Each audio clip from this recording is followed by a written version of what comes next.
All right, we're going to open meeting. We're going to begin with roll call. Senator Tao. Here. Senator Thompson. Senator Good. Yep. Senator Frayne. Here. Senator Johnson. Yep. Senator Quintan. Senator Collins. Here. Senator Warner. Senator Cronk. Here. Senator Hebert. Present. Senator Bob. Present. Senator Smoa. Here. Senator Paul. Here. Senator Pesco. Here. Senator Dominguez. Oh. Senator Imtiaz. Here. Senator Sneechy. Present. Senator Christensen. Here. Senator Pope. Proxy. Senator Hoja. Proxy. Senator Nelson. Here. Senator Ramsey. Here. Senator Landis. Here. Senator Saar. Here. Senator Vega. Where's the proxy? There's a proxy. Go ahead and sit. Senator Cronin. Here. Senator Ogunfalami. Here. Senator Schmidt. Senator Trini. Here. Senator Whitty. Here. President Abdulaziz. Present. Vice President Kramer. Here. All right, so I've already talked. Looks like Students United is going to be running just a little bit behind. So what we're going to do is we're going to come back and revisit that when they're here and ready to present. Both here, I should say. Just so we kind of understand. So what we're going to do is we're going to skip over presentations for now. We'll move into open forum. I understand that there is a student here for open forum. Why don't we have you can go ahead and approach the microphone over there. Can we make sure that it's on?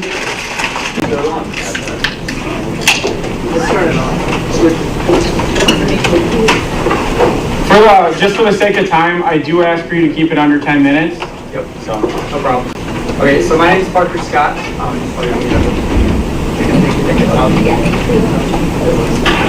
We're lifted up. Yeah, it should lift up. All right, can you hear me? Yep. Good. All right. So I wanted to come and talk shortly on a new software the school is planning on rolling out for my information this summer. And it's a kind of an extension of the Respondus lockdown browser called Respondus Monitor. And so I'm in IT 202W right now, and we're kind of a test class for the software. And how it works is it uses your laptop's webcam to record you while you're taking a quiz, and also using the Respondus lockdown browser, so it's to help prevent cheating. But I have a few concerns with it, but before I get into that, I want to just talk a little bit about how it works. So what you have to do is you have to set it up so the mic and the camera are facing you, and then you have to take a video of your surroundings before you take the quiz, and then also hold up your tech ID. And it uses video analytics software to detect if you're like looking off away from the screen and reading notes. Can you speak just a little bit louder? Yep. If you're reading off screen and using notes, or using your phone, or uses the audio from the mic to see if you're talking to any other people. So essentially monitors you like it sounds when you use the software. So two of the main concerns I have, first is obviously privacy. So currently on campus, there's not really a good place to take these quizzes. Because if you go to the library and you do the 360 scan, it'll pick up other people that are in the room and then kind of flag that as needing to be reviewed by your professor in terms of cheating. Also, of course, if you're at your home taking it, myself and probably other students that are at dorms, you might have dorm mates or roommates coming to your apartment, which means that maybe the only good place to take it would be in your own bedroom. But again, you have to take a 360-degree view of your room before taking the quiz. And so the second concern is actually racial profiling, which would maybe not sound like what you would think for this type of software, but I recently went to a sports analytics conference up in Minneapolis. Okay, better? And so one of the presentations that I went to was done by a company called Hitachi, and they did video analytics for the Super Bowl. And so what they did was they set up a bunch of cameras in the Super Bowl arena, and they have a list of people that are known to like to cause disruption at these types of events. And so they scan faces as they're entering the arena, and then if they're on this blacklist, they can remove them from the football field. So how that ties into this software is during the presentation, they mentioned that their software, which again is being used at the Super Bowl, so it can be considered professionally reliable, can accurately judge Caucasian faces about 95 to 97%, whereas darker faces like African American are more in the mid-80s. And so if we're using a software that is watching the students' eyes, where they're looking while they're taking the quiz, or what's in the room, I think that could also open up some concerns in terms of our minority students being flagged more often when they're taking quizzes for review compared to non-minority students. And so if the school does move forward with implementing this, I just think that students need to be educated on how the software is being used, and also maybe even an option on the opt-out of using the software if they're not comfortable with it. Thank you very much. Do you mind, if there's any questions, do you mind answering any? No, yeah, go ahead. Like I said, I've only really been introduced to the software in my class right now. I've used it one time. I have glanced through the terms of use a little bit to read about their side of it. So if you have any questions, feel free. So Senator Cronin. So, thank you for bringing this concern up that you feel it's the student body government. Do you know, would this be mandatory for teachers to use if they were using a quiz option, or would the professor be able to choose whether or not to use the software for your option? Sure. So I don't know that for sure. I mean, obviously right now the Respondus lockdown browser is optional for the professor, so I'm not sure if that's mandatory or not. I don't see any other question. Oh. And you said students don't have an option of opting out right now? Our class does not. We were presented with the option of not using the software, so I would assume that that's how it's going forward if the professor chooses to use it or if it's mandatory. Senator Dimchak? Have you referred this to any other professors or faculty or share of the department? No. President Abdulaziz? I'm just curious, so in terms of, I'm pretty sure faculty and professors are allowed to use certain browsers such as this one that was used for your quiz or whatever it was, or exam. You said they're rolling out with it next year? Yeah, from what my professor said, he's also part of the team that's implementing the software. He said it's going to be used starting this coming summer, and then the semester thereafter. Okay. Yes. I would be more concerned here about the policing function. What if you left your water pipe on the dresser and you spun around and forgot all about it until all after you took your test? What's the legal ramifications here? No, and that is a good point. We also don't know where this data is being stored, if it's being stored in a non-identifiable format. I do know that the professors have the option to review all of the old footage after you take the quiz, but I also don't know how long that footage is stored. Is it until the semester ends? Is it a year after, 5 years, 10 years, etc.? I think that answers all of our questions. If you do have any additional questions too, please, senators, make sure that you reach out. What was your name again? Parker Scott. Parker Scott. Thank you so much for taking the time to come here too as a student. We really do appreciate it. Thank you.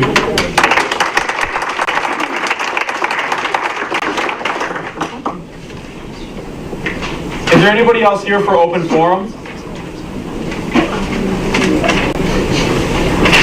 All right, seeing no open forum and nobody else here for open forum, we'll move to the approval of the consent agenda. Senator Johnson? Now that we have both presenters for Students United, should we go back into having them present? For Students United, you ready? Yes. All right, let's quick approve. Give me 1 second. Let's approve the consent agenda, and then we'll move up there just for staying organized. Sorry, just for staying organized. Anything else for the consent agenda? Senator Sarr? Move Senator Sarr from the Senate reports to next week. Oh, to move it to next week? All right. Do you have a second? All right. I see a second. Seconded. Any dissent to moving Senator Sarr's name from the senator reports this week to senator reports next week? I just have a question. Hold on. That's not a discussable item. Got it. All right. Is there any dissent? Seeing no dissent, so moved. Make sure you mark that. Anything else? Senator Collis? Move Senator Collis' Senate report from 2 weeks from today. How do we just take it off today? Because I don't have there's no like 2-week mark. Does that work for you? Yes. Is there a second? Second. All right, seconded by Senator Sneedy. Any dissent? So moved. So take Senator Collis off the Senate reports as well. Any other changes? Is there any dissent to approving the consent agenda? Saying no dissent. Consent agenda approved. Students United, you may now present. Sorry for making you stand up, sit back down. Thank you for giving us the opportunity to present and waiting for us as well.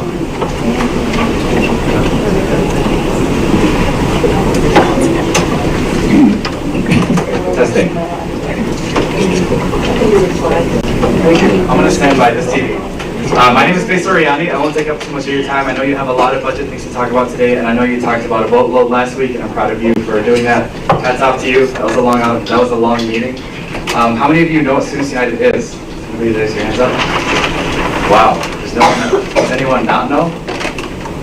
You've exposed yourself. I'm proud of you. People don't usually do that. Mr. Speaker, will you allow someone at the table to explain what Students United is?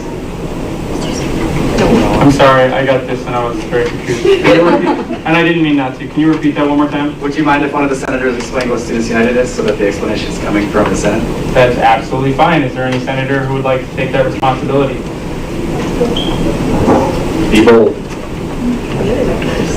I mean, I am president, so. Would you like to, or? I can. So Is that what you want? Yeah, please. Go ahead. So Students United is a nonprofit organization that's run by the 7 state. Students United is a nonprofit organization that's run by the 7 state university presidents. It's essentially a coalition of students built from the 7 state universities in Minnesota. We basically advocate on behalf of all the students in the system, of course, of the 7 state universities, but like we've done initiatives this year that showed that we've gone across just our 7 state universities to reach out to the other 30 ones as well, and policies that will affect them as well. So we're just kind of a huge advocacy organization that advocates on your behalf. I don't know if That's perfect, thank you. So that's what Students United is in a nutshell. Here's why we exist. Just like President Abdulaziz said, we exist to advocate on your behalf. And here's our mission statement. Led by Minnesota State University students, we are the inclusive voice for all future, current, and former students. We actively work to represent and support Minnesota State University students and advocate at a campus, state, and federal level for higher education policies that make a positive impact for our students and communities.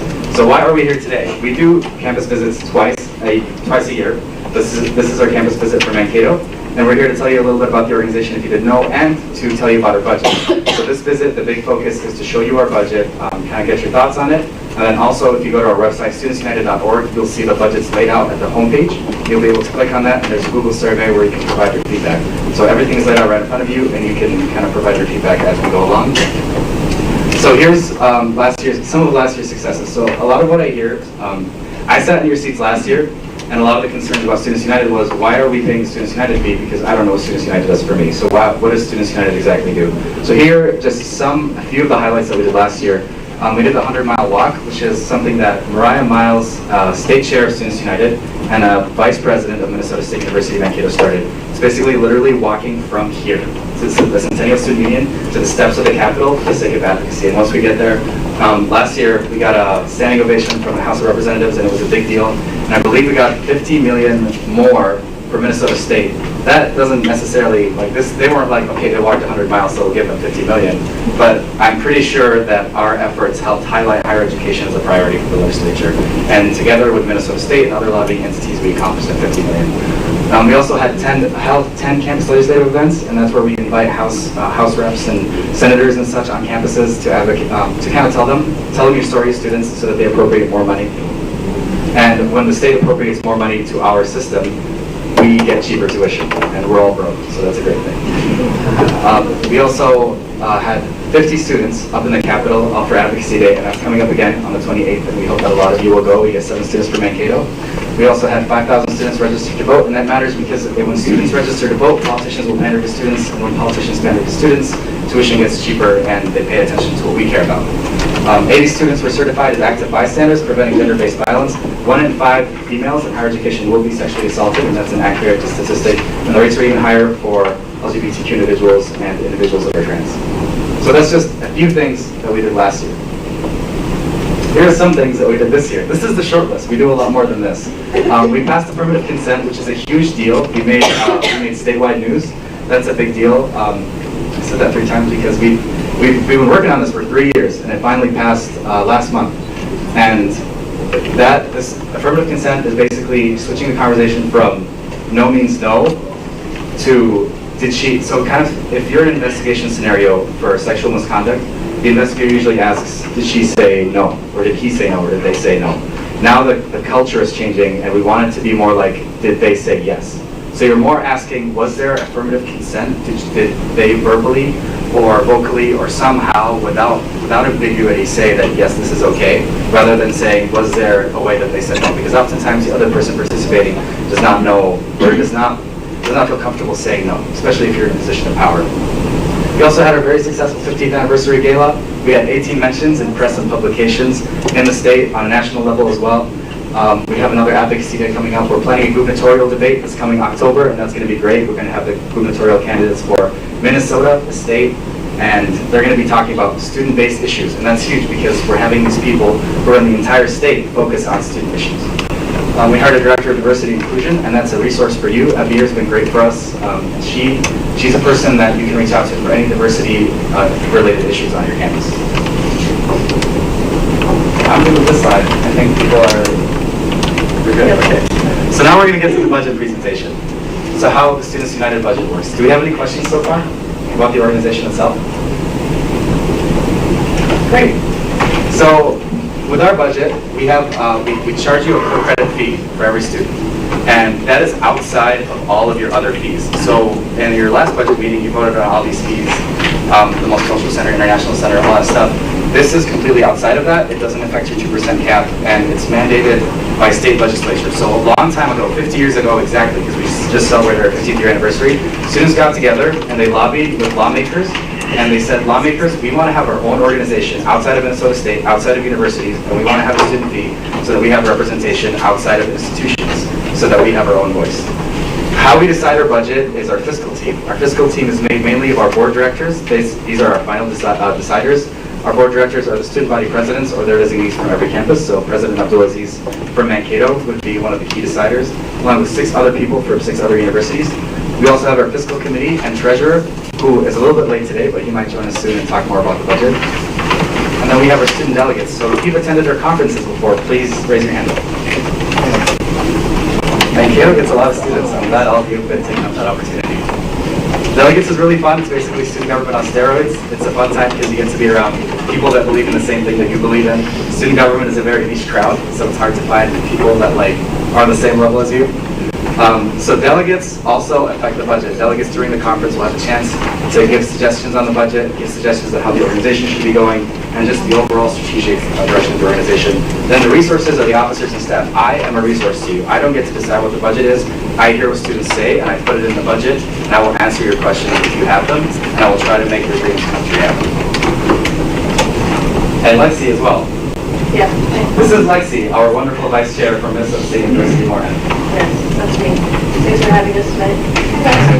I forgot to do introductions. So this is our budget process. The first thing that happens is the first budget is proposed. So all of you students, including myself, I graduate in May. I know I haven't been around, but I still am a student. Thank you. What we do is the staff will propose a budget because the students don't have time to kind of look at the budget and make a recommendation. The first recommendation is put for student reviews in February delegates and April delegates. So it'll first pop up in February, you'll get first feedback on it. We presented it last February, a lot of you saw it. And then now is our meeting where we'll get feedback from you. And then April, we'll show you the final recommendation with more of your feedback. And you'll still have another opportunity to provide your feedback. After that, it'll go to the board, and then the board will have the final say on whether the student fee rises or stays, or the budget overall where our spending is strategic plans. Senator, can I leave you with some questions? So what happens if there's not a budget passed by the delegates assembly? So last year that happened. There was not a budget passed by the delegates assembly, and I think you bring that up because you were part of the delegates that didn't pass the budget. Yep. When that happens, the board still has to make a decision because at the end of the day, the board still has to make a decision on our budget. We still have to continue as an organization, so they end up making a decision for you. So I highly recommend as delegates that if you have suggestions, that you bring them forward rather than rather than not passing. Next slide, please. So the student fees, just to break it down for you, right now, each student pays 47 cents per credit. For Mankato, even though you have banded tuition, you'll pay for 15 credits. So that amounts to $14.10 per year. So $14.10 per year for each student for us to represent you. Kind of like a union fee, you know, like if you're a faculty, you pay a union fee, you pay your union dues. These are technically your union dues as students.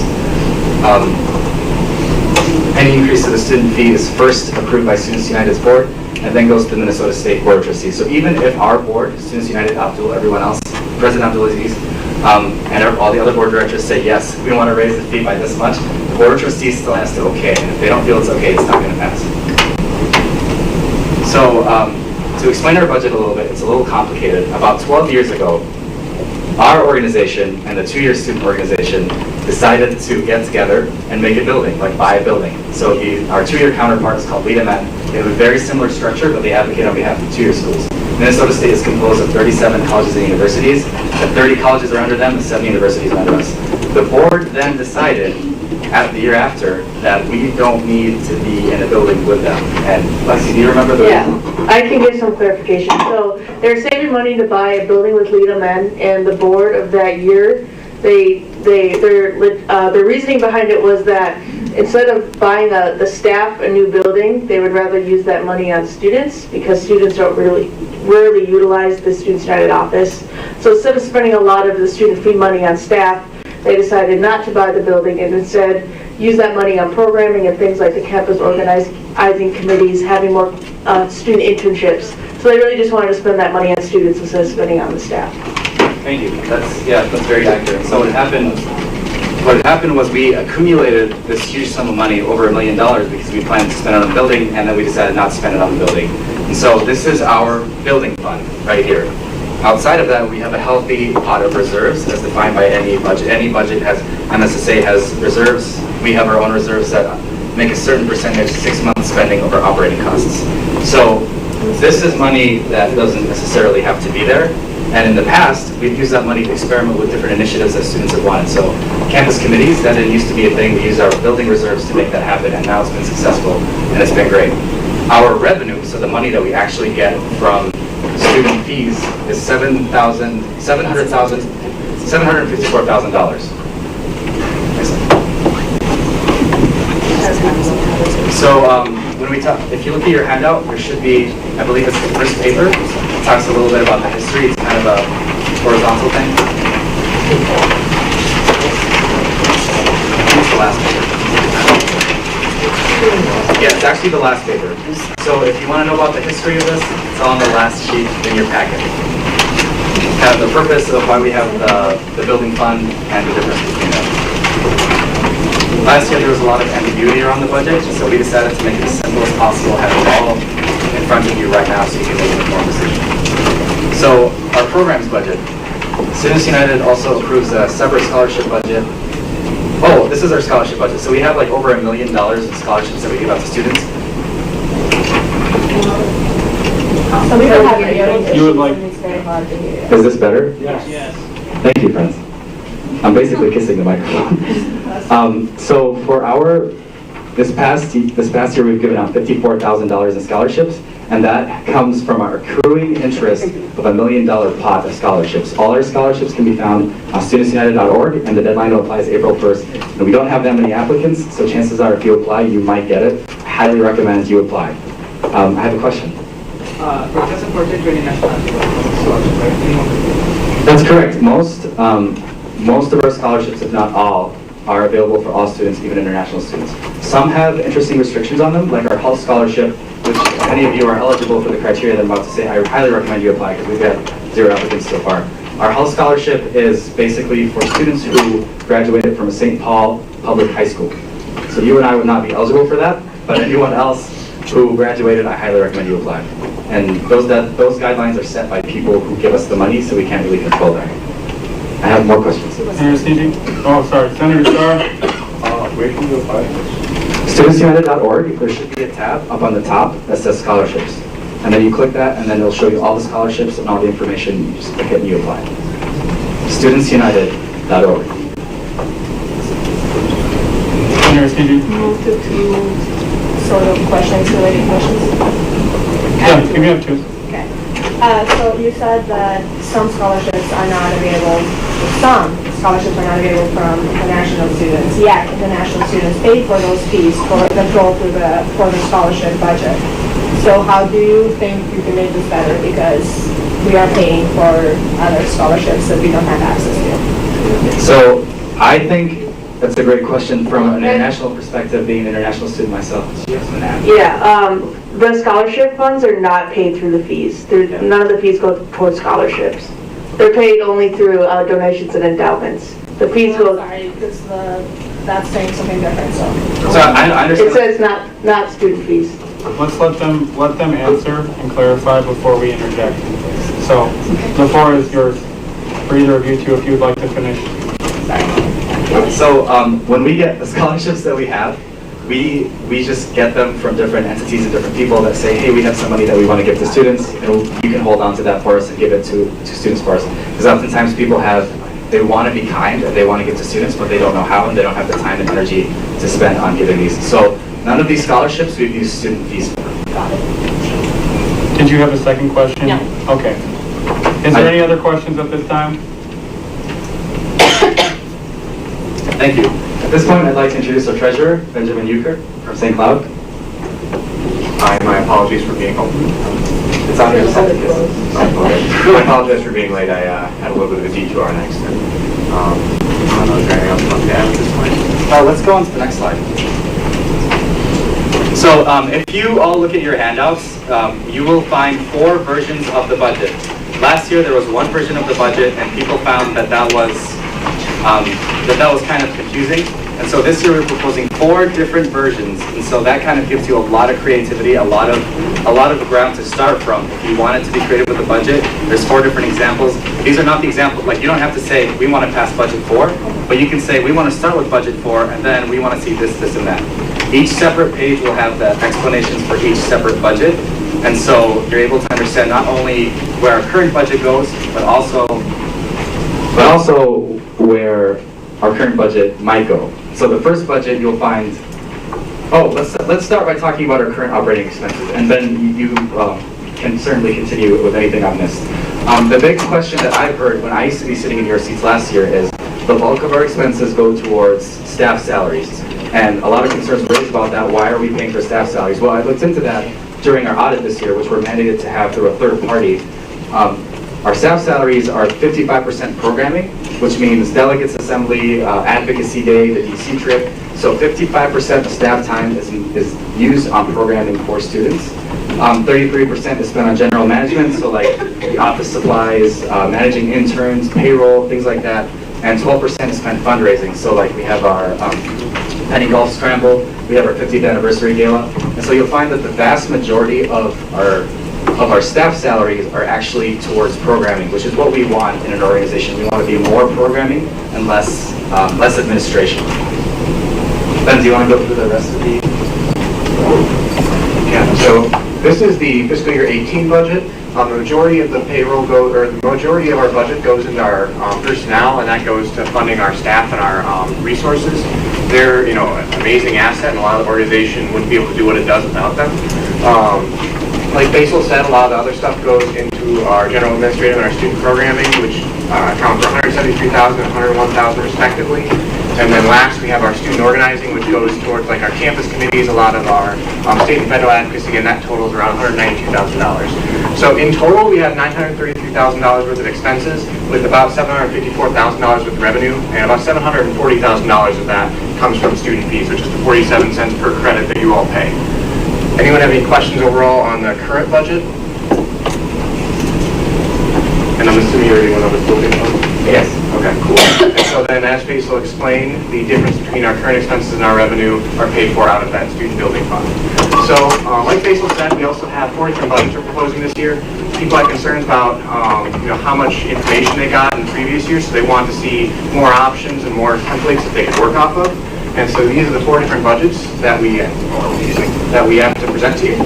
So essentially, first one there is just our current budget, just to compare.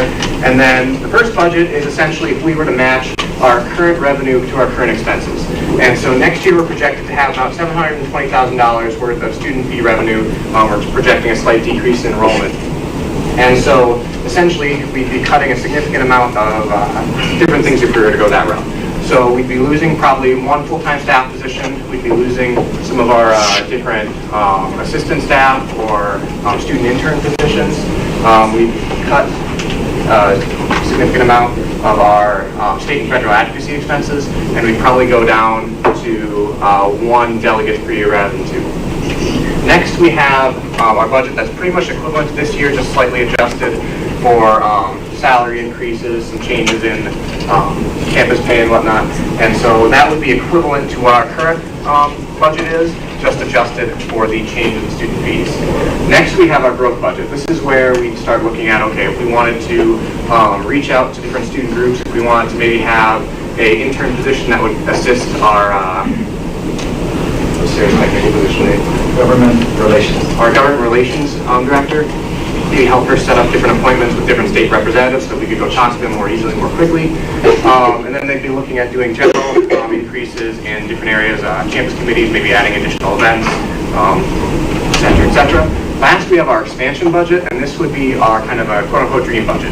And so this would be adding potentially an entire full-time staff position. We'd be looking at adding several interns who could help with both that position. Maybe we also have our new diversity and inclusion director, and we could have an additional assistant for her. And then we'd be looking at significantly increasing a lot of our different campus events, federal advocacy, state advocacy, and both our officer and staff development programs. Does anyone have any questions about these so far? Your packets do have more detailed versions of this as well. Did you also mention the... question from Senator Esnici?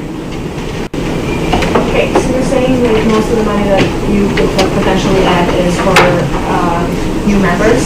So last year we did the same where we increased the fees to add a new member to Students United, because I remember when former chair presented, we said that the money was going to go to a new member, potentially new member that's going to add to Students United. So what has that person brought this year that you need more people for the upcoming years? If that makes sense. So I'm actually going to, do you want to address it? Because you usually give her a standing ovation. Me? Yeah, you want to? I got that. So it's very difficult for me to quantify in words how much our Director of Equity and Inclusion has done this year. We've heard from students that equity and inclusion is a high priority for them. I feel like that's where a lot of passion comes from at our conferences. Our diversity advisory committee is always coming out with great ideas. And so our equity person is the person who oversees that committee and the work that they want us to do. Just alone, affirmative consent was our Director of Equity and Inclusion was a huge part of getting that passed. She was an alumnus at the University of Minnesota, and she was monumental in getting affirmative consent done there. And now she helped us do it, making every single public higher education institute in Minnesota under an affirmative consent policy. We are the third state to do that, next to New York and California. She was monumental in that. She's been great with being a resource to students. She's helped out a lot of students. Students call her when they're having issues with equity on their own campuses. She helps us within our own office. She educates us on different equity and inclusion initiatives and different things, whether it's a cultural month or whatever. Across the board, I think that she adds a level of education, a level of support for students, and she has really mobilized the Diversity Advisory Committee in a way that we were hoping that it would be. I don't know if you two have anything else to add. If it's okay, I'm sorry.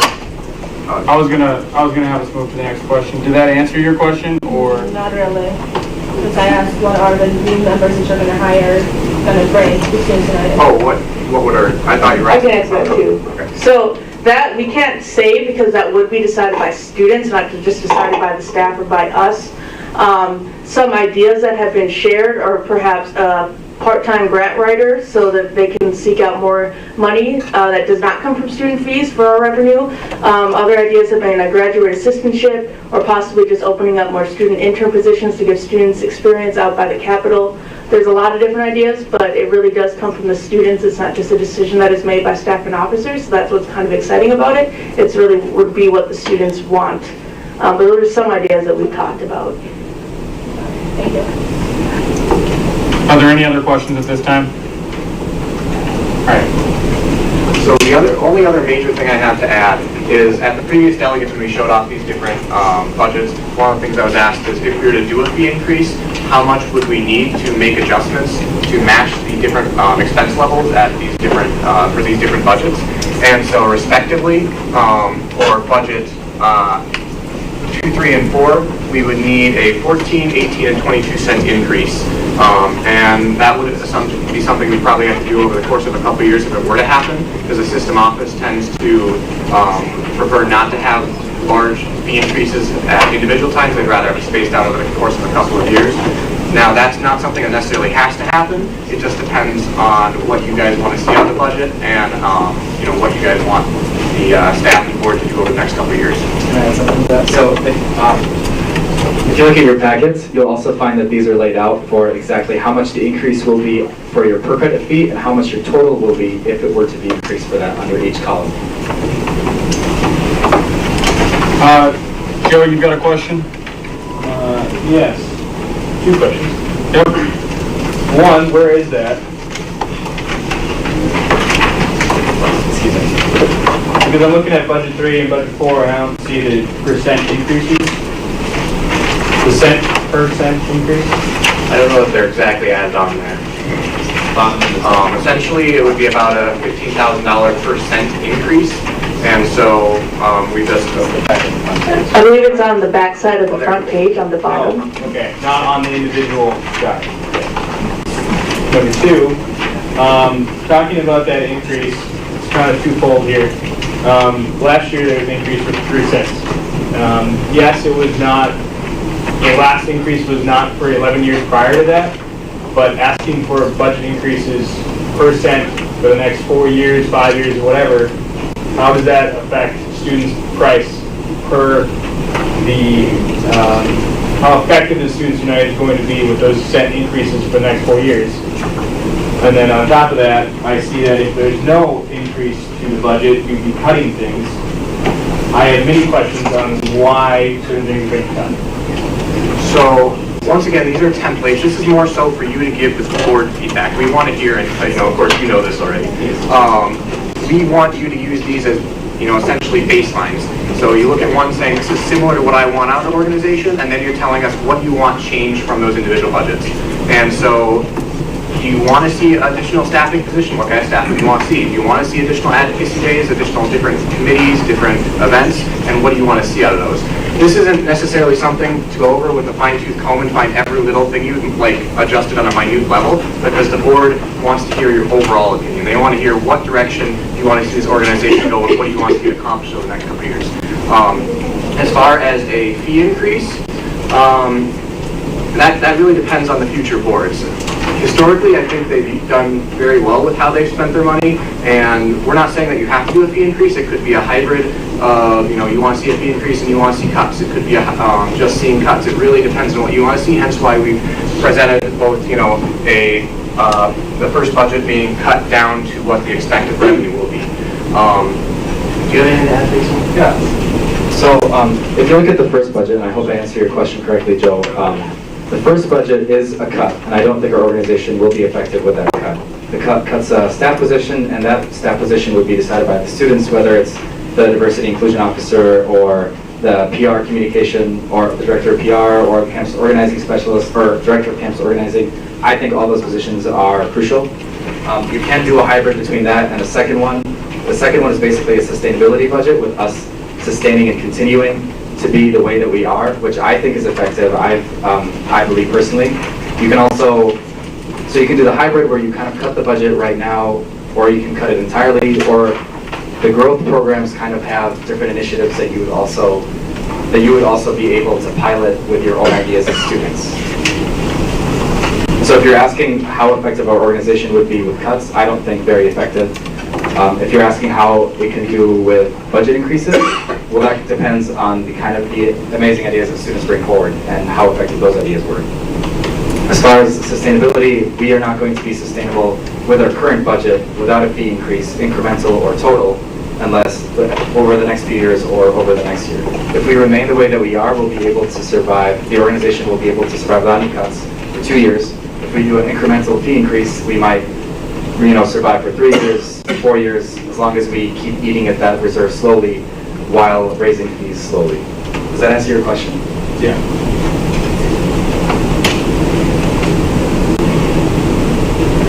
You're good? All right. If there's no more questions, can we show the website quickly so we can show where students can put in feedback, as well as show the scholarships and end the chance? Go ahead. Thank you. If you do have questions, raise your placard to signal. And do you mind, I'm gonna, while you're pulling that up, I'm gonna call on these people for questions. Senator Peslow? Yes. This might have been something obvious that I missed at the beginning, but so the Students United, as a organization representing several different universities, is this for the overall budget? I'm assuming you also cut fees from the other universities that you represent as well. So is this budget something that's being presented on all those other universities, and also for the student fee, I think it's 47 cents per credit hour?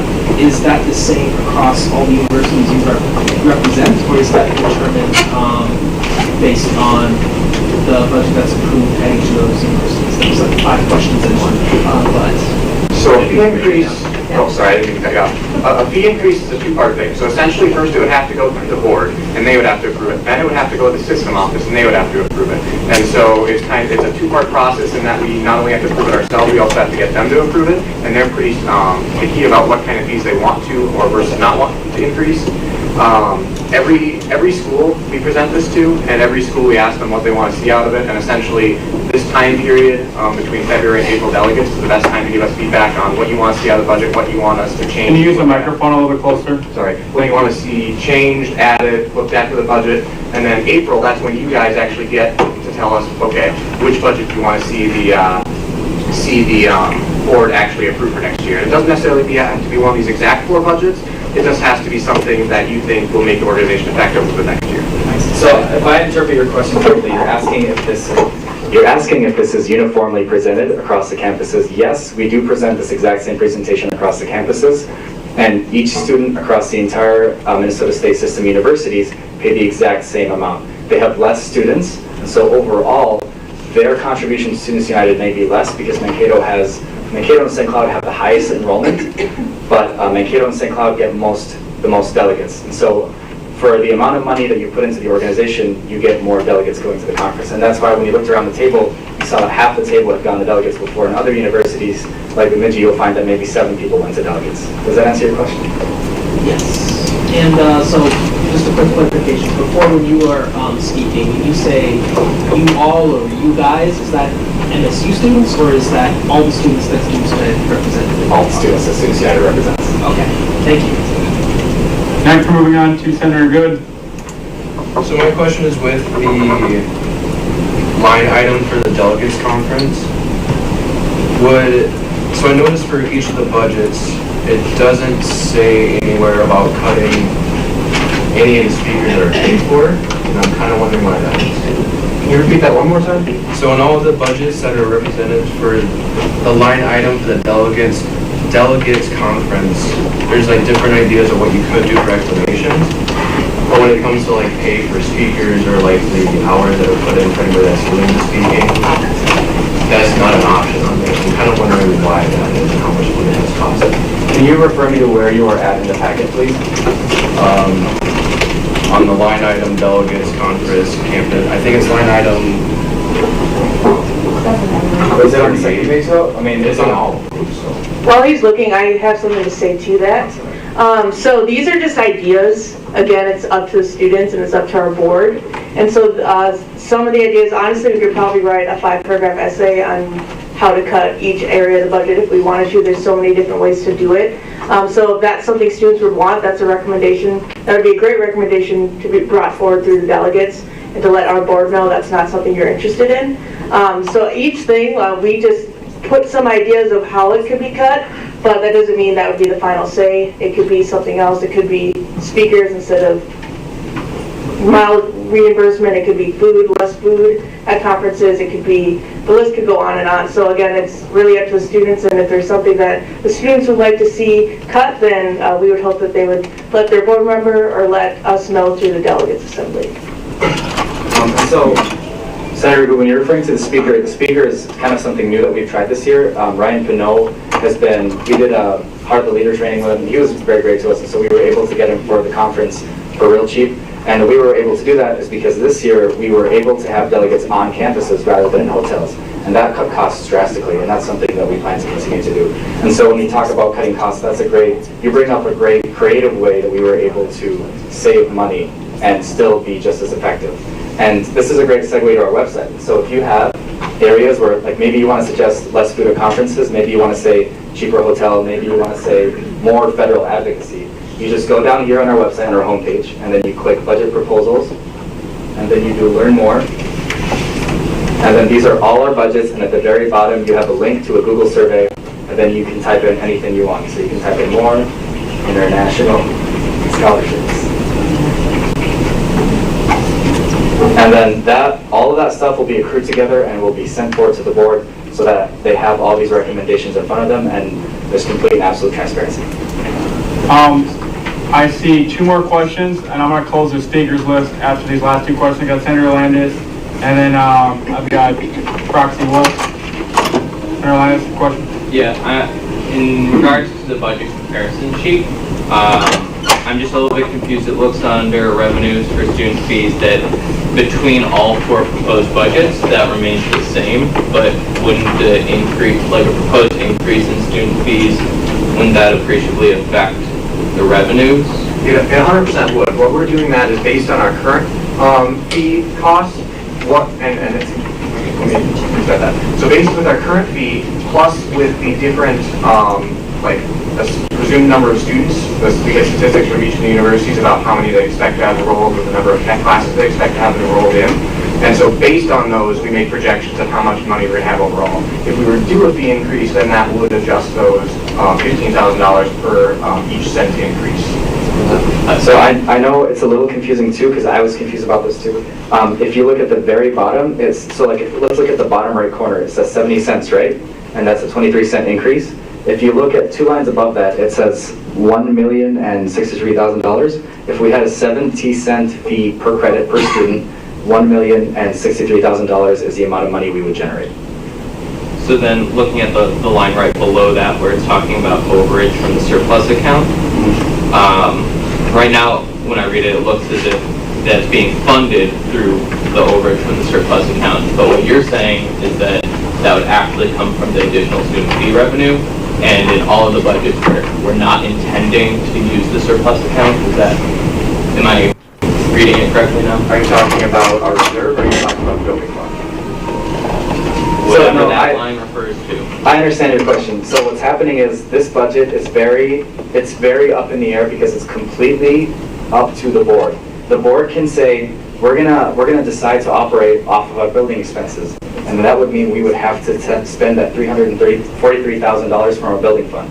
Or the board could say, we want to charge students 70 cents per credit, which means that our revenue will be $1 million and we'll be fine and we won't have to jump into that. And so it's just kind of like, it's like Schrodinger's cat, you know? There's more than one option, and all of them are possible at the same time unless we stick to one. So essentially what we're being asked to do is choose a total that we like, and then the board will decide how to fund that. Is that? So what we really want to see is what you want to see out of the organization. So do you want to see additional staff positions? Do you think we're missing out on some particular sector of students that we want to reach out to more? Events? Do we want to have one less or one more delegates? We aren't as much worried about the exact cost. We want to know what you want out of the organization, and we figure out how to get that done. And if you have specific ideas, it would be best if you reach out to your board member, which is President Abdulaziz. And because we have no power as officers, we don't vote on the budget. It is up to the 7 board members. And so I do encourage all of you to tell President Abdulaziz what your specific thoughts are, if you have any specific ideas, and then he will take that to our board. Additionally, you can also reach out to me at treasurer@studentsunited.org. So if you have questions, concerns, or ideas, please let me know and I'll bring those to the board right away. Since there are no more questions. Yes, we have one more. Oh. Proxy Wolf? Two questions. Sold. Okay. First one, okay, I understand the point that these aren't set budgets. Yes, students can change them when we get to the budgets. I got that.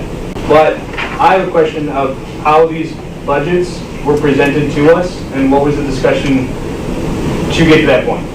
Because when I look at the first budget, the one without, just running on everything we have now, no increase whatsoever, there'd be a staff member cut.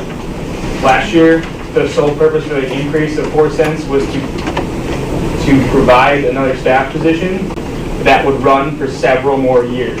That was the discussion last year. That position, those 7 staff members would be fine because that increase was 4 cents. Why are we presented with a budget that is cutting a staff member when last year it went up 4 cents for 7 staff members? So previously there were some concerns about transparency. So last year only one budget was presented. And so we actually had, there were a lot of students concerned about, was this kind of leading them on into, only being able to choose a single budget. And so there's a lot of arguments over that, and then it ended up being that the delegates didn't choose any recommendations for the board to take into consideration. And so what we want to do here is to just give kind of a perspective of saying, here's different levels of revenue, or not, excuse me, different levels of expenses and how it impact the organization. We're not saying that we want to cut the position, and in fact, I'd be heavily against it because I think Kabir has been a vital member of the organization. But we want to give the perspective of if we were to actually balance our revenue with our expenses, here's what it would look like. And then here's what it would be if we were to maintain about what we're doing currently, and then if we were to do any kind of level of growth. So we're not trying to goad you into going one way or the other, and we're not trying to get any positions cut. We just are trying to say, here's what different levels of expenses would look like and how it impact the organization. Does that make sense? I'll add one thing. It was just a way to show students if we went down to matching our revenue, this is the type of organization it would be. We probably wouldn't have campus committees. We would have no choice but to cut a staff member. You might have 1 delegates, maybe 2. And I hope you all enjoyed the delegates some, because I think they're important. And so it's to show all of the students what that would look like, and the reason why we do use the building fund money is to add all of those things, as well as, the importance of the fee increase last year was to add a staff position. So for the sake of transparency, and I know we've gotten a lot of students about why are we using this building fund, these are the reasons why we utilize the building fund. And I also look at it as like you pay an athletics fee. Imagine your athletics department didn't let you go to home games for free. They were just taking that money. And so it'd be useless for us to just be having that extra fee money and not using it. And so that's why we use it. And for the sake of transparency, we did think it was important that we show the students what it would look like if we were to match our current revenue. Did that answer your original question? Not really, but that's okay. Second question, I yield to Senator Sinchi. Okay. So you keep saying that regardless what we decide, it's still not up to us because it's going to go to the board members. So why are you presenting it to us if it really does not matter because the board members will just decide anyways? So by definition, a nonprofit run by the board members, they have the power, and essentially the different campuses appoint are usually it's the president or the vice president to be the board member for each individual university. The reason we're coming to you guys is because everything we do is based on your feedback. We want to hear what you want to do, what you want to see, and I mean, that pretty much sums it up. We're here because we care about your opinions and we care about what students want to do. So, just because delegates is a recommendatory body does not mean that your voice is not heard. Technically, student government passes motions and they all end up on the president's desk, and the president could choose to say no.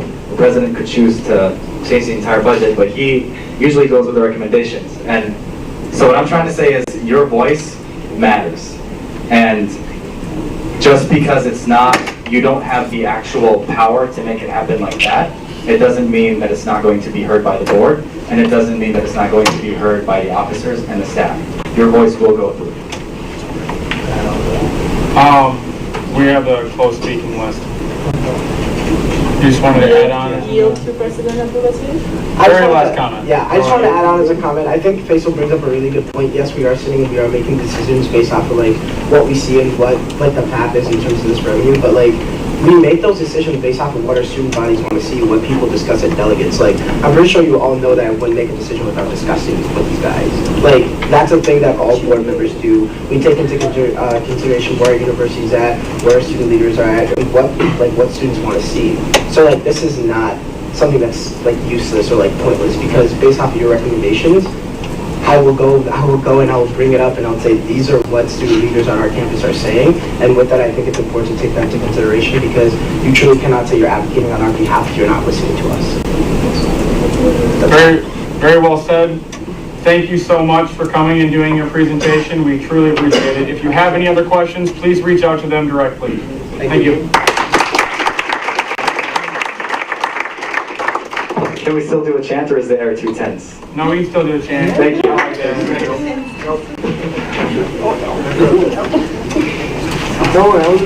So we do this at every campus, and so far Metro State University is doing the best, even though they only have like 9 people on their setup. Where did it start from? This year it started at Winona, and then Metro. Oh, where did the chant start? Yeah. On the walk to the Capitol, myself and President Abdulaziz. Wow, really? And previous vice chair, or state chair. Both.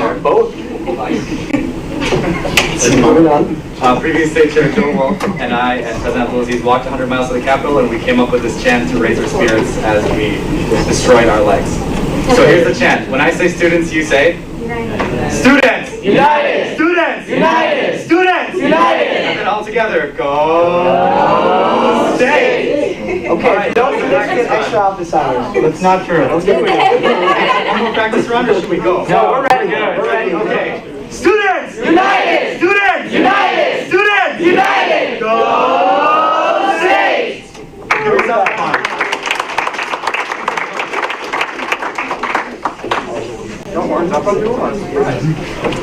All right.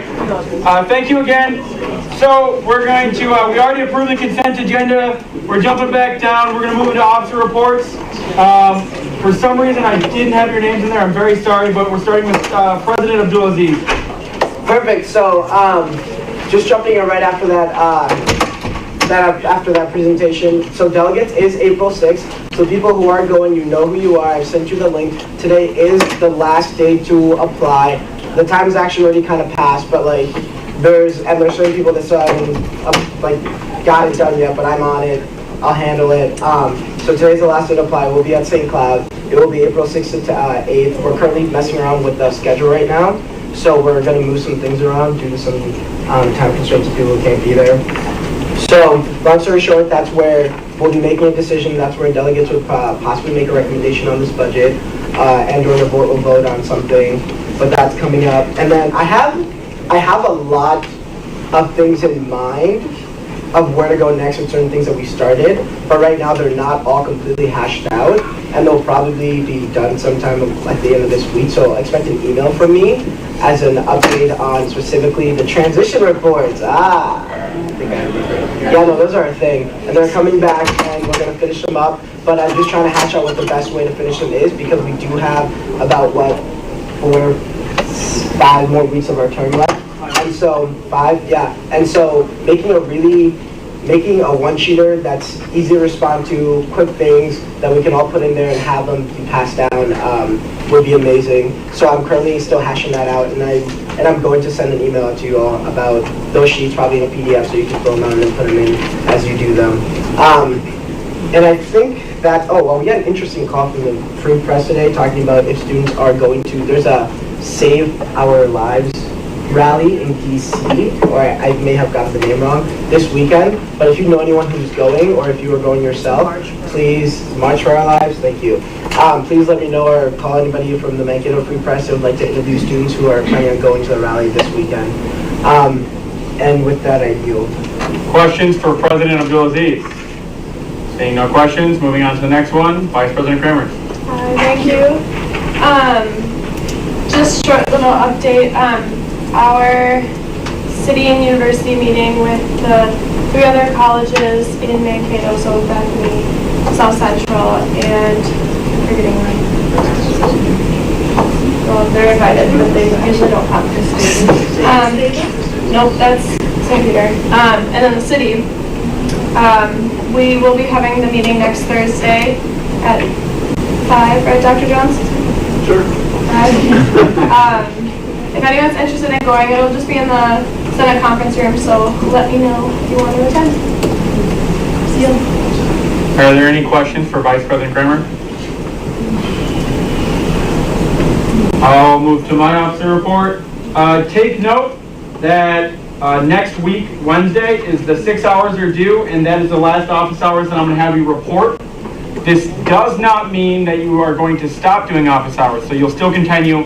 However, this will be the last time that you report and record them through OrgSync. Do remember that we have, you're supposed to do two senator reports per semester. I'm working on how last semester I sent out an email letting you know how many you've done, letting you know what I was tracking. I'm going to try to get that organized and send it out to you as soon as possible, just so you're aware. And then ideally next week, my plan is to have another pass around sheet with the remaining days, so that if you are somebody who needs to do your second officer report, or your second senator report, and you haven't had the opportunity, you can sign up just for a day, but do know that our days are limited. One thing I'm going to have too, please, so typically the rule for technology has been kind of the popcorn rule. Remember, you can take it out, quick check it, please put it back. I noticed that during this meeting, we're not doing a great job, and that we are using a lot of technology at the table. And so I ask you that as we move into the next fees that we're going to talk about, please put away your technology and pay close attention to the fees. They're very, very important. We've also got a little bit sloppy with not asking to speak, where we'll just kind of continue to ask questions. Please, just for the politeness, ask if you can have a second or third speaking point. Are there any questions? Or, yeah, say yield when you're done. Are there any questions for me? Great. We'll move into senator reports. Senator Schmidt, yours is first. Yes, so. Podium or back there? Anywhere you have a microphone. Just take the mic. All right, so as residential life senator, my constituents are the students that live in the Rest Halls. So I have been giving updates at the Julius Sears area meeting to the community advisors and the pro staff there about what we've been working on. Monday night, I gave an update, and they are all ready for campaign season, so that's exciting. And then tonight, I will be attending a residential life external review session. As many of you know, the Department of Residential Life is under review, and that happens every 5 or 7 years. So I will be attending that tonight, and I'll give you all an update next time. Well, in like 2 weeks or so. Are there any questions for the senator? Thank you very much for your report. Senator Trenny, you are next. So as the other Res Life Senator, I've been working on a few things this past few weeks. The first one, last week sometime, I, along with many other senators at the table, defended the free lot, and thank God it will be free. Snaps that. The parking fee, or the Parking Advisory Committee also approved a 3% increase on parking permits. And then the other update I have is I've been going to the RHA meetings on Mondays with Senator Whitty, and we've been giving the updates every week. Any questions? Okay. Thank you. Senator Thompson was sick today, and I should have noted that earlier. Senator Hebert.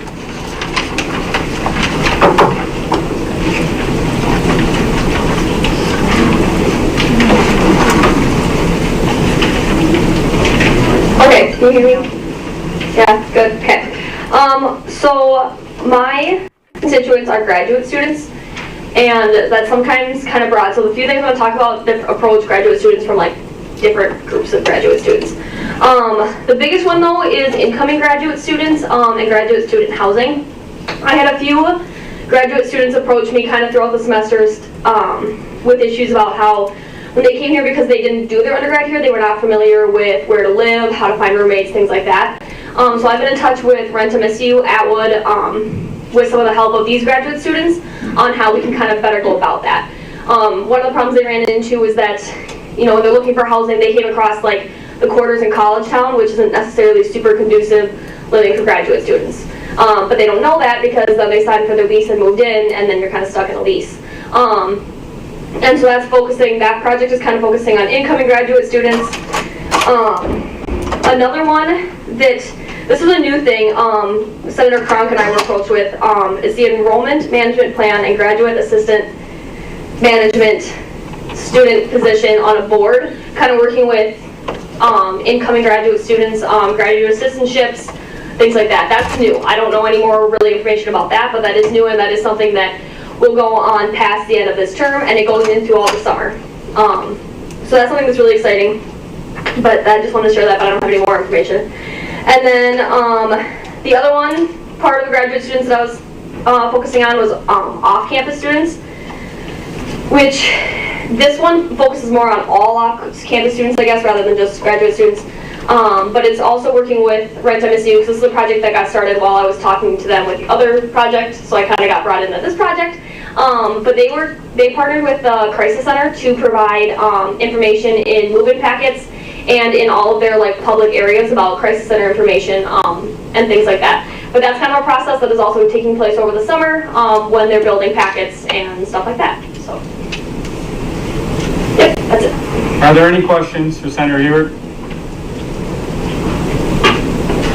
Oh, we got one. There we go.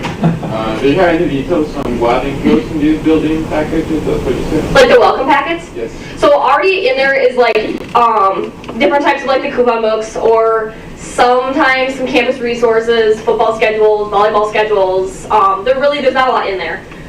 There's some, I think there might even be some MS that say stuff in there. They change every year, the welcome packets do, so I don't know what's going to be in there for next year. They won't decide that until probably June. So I don't know what's already in there. These are the ones for like Rent MSU, which is not affiliated with any kind of on-campus housing. These are two separate things. These are off-campus things. Yeah. Any other questions? Thank you very much. Thank you to all the senators who gave the senator reports today. Great job. So we're going to move into new business now, and we are going to be discussing 4 fees. Remember, we already passed one of the fees, the intercollegiate athletic fee. So these are the other 4 fees. You've received presentations on these throughout the semesters. What's going to happen is I'm going to, well, here's an example. We're going to start with the technology fee. I'm going to make sure that you're aware of where we're at. Last year, they were at $9.81 a credit, and they're asking or proposing to go to $10. So I will let you know what that proposal is. If we have any discussion, you may discuss. Once we're done with our discussion, we will move into a motion, or if you would like to I guess if you call it to question, these are more or less motions, just moving to make these fees, or moving to amend it so that these are what the fees are. Oh, this is perfect. This is very nice. So for the first one, the technology fee, there is a handout here too with more information. Do we have any questions to the process? Was that clear? Everybody understand? Yeah? Shake your head. Give me any feedback. Yeah, we're good. All right. So we're going to move to the technology fee. Last year, $9.81. It is proposed to go to $10, and we'll start with any discussion or comments. I'll give you just a second so everybody gets this information and can quick look at it.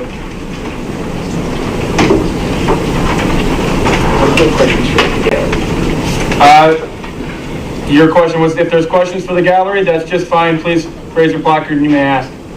All right. Dr. Wolf. Question for Brian or Mark. $10, isn't that the cap for Minsky? That is the cap. Is there any concerns for future increases with the cap being at 10, like next year, 2 years from now? I think conceptually we're continuing to have demands on technology, and the cap has been frozen for a long time. Yeah. So we are working at the system level to review that and see if there is an opportunity maybe over the next 2 or 3 years to consider that, and consider maybe a cap that doesn't stay in one spot, that moves as the demands change. So it's being considered. I'm not sure exactly where it's at, but that's outside of our control. All we can do is influence it. Is that follow-up? Yep. More of just a comment. I know that Moorhead and St. Cloud are at caps for student fees, I believe, maybe student health services, whatever. Either way, they're at a cap of some sort, and they've been working at that for a long time to get that changed on the system level, and they haven't, so they've been cutting programs. I don't want to see that at the technology fee, I really don't, because tech on this campus is, we all use it. So it's just more of a concern of mine. All I'll say is I'm on the governance group for the CIOs. I raised this a year ago, and we were working as hard as we can to get through, but it's also a fairly lengthy process. And so what we started a year ago, we'll probably see, potentially some yield in a year or two. I'm not sure. Is there any other discussion or questions for the gallery before we move to vote on this? Senator Johnson. Move to vote as recommended. All right, so there's a motion to vote as recommended. Second by Senator Trenny. We pretty much just did our discussion, so does anybody have any major concerns? Is there any dissent to approving the technology fee, which would go from $9.81 to $10 per credit hour? Seeing no dissent, so moved. Next, we'll do the student health services fee. The student health services was $5.41. Recommend that they want is $5.42, so an increase of 1 penny. Is there any discussion or questions for the gallery? Repeat those numbers again. Yep, sorry, I'll make sure to go a little slower. Last year, it was $5.41. And what they're asking for this year is $5.42.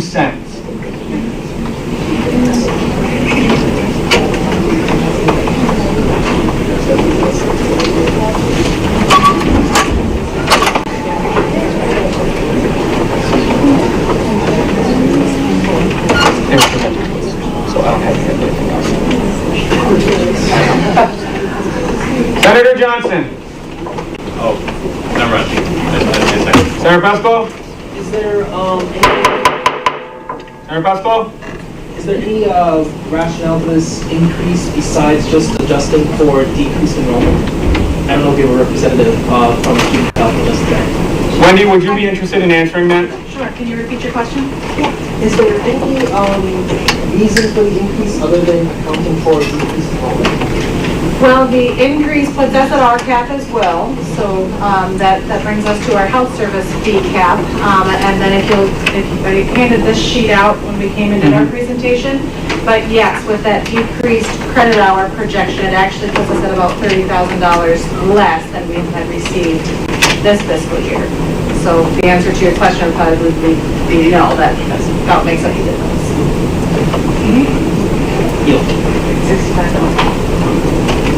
$65 cap is what Mitsubishi has set. So by going up 1 penny, we're 4 cents over, but it doesn't allow us to increase by a half penny.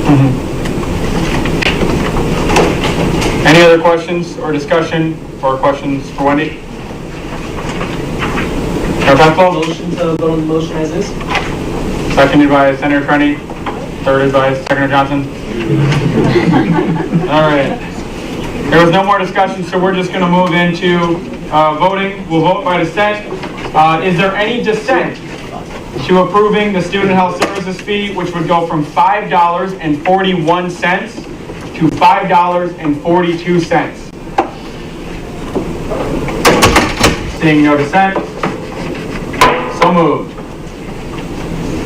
Next, we have the Centennial Student Union fee. Centennial Student Union fee is asking for a 0.7% increase. That's correct? 0.7? Yes. So 0.7% increase, which is going from $10.91. So again, going from $10.91, and they're requesting to go to $10.99.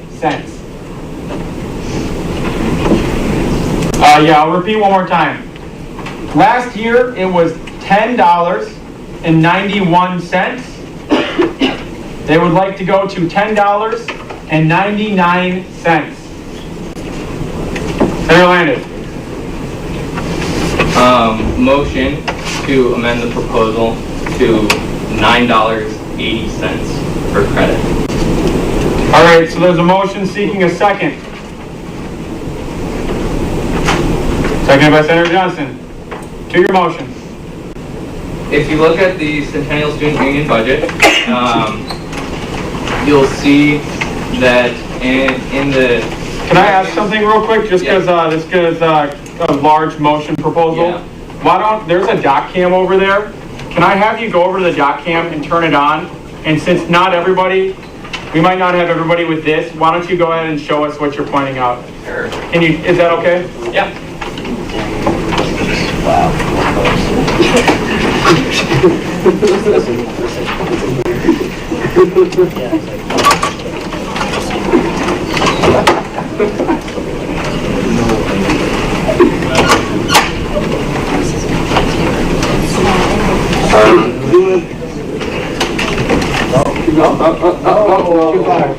No, I think I'm good.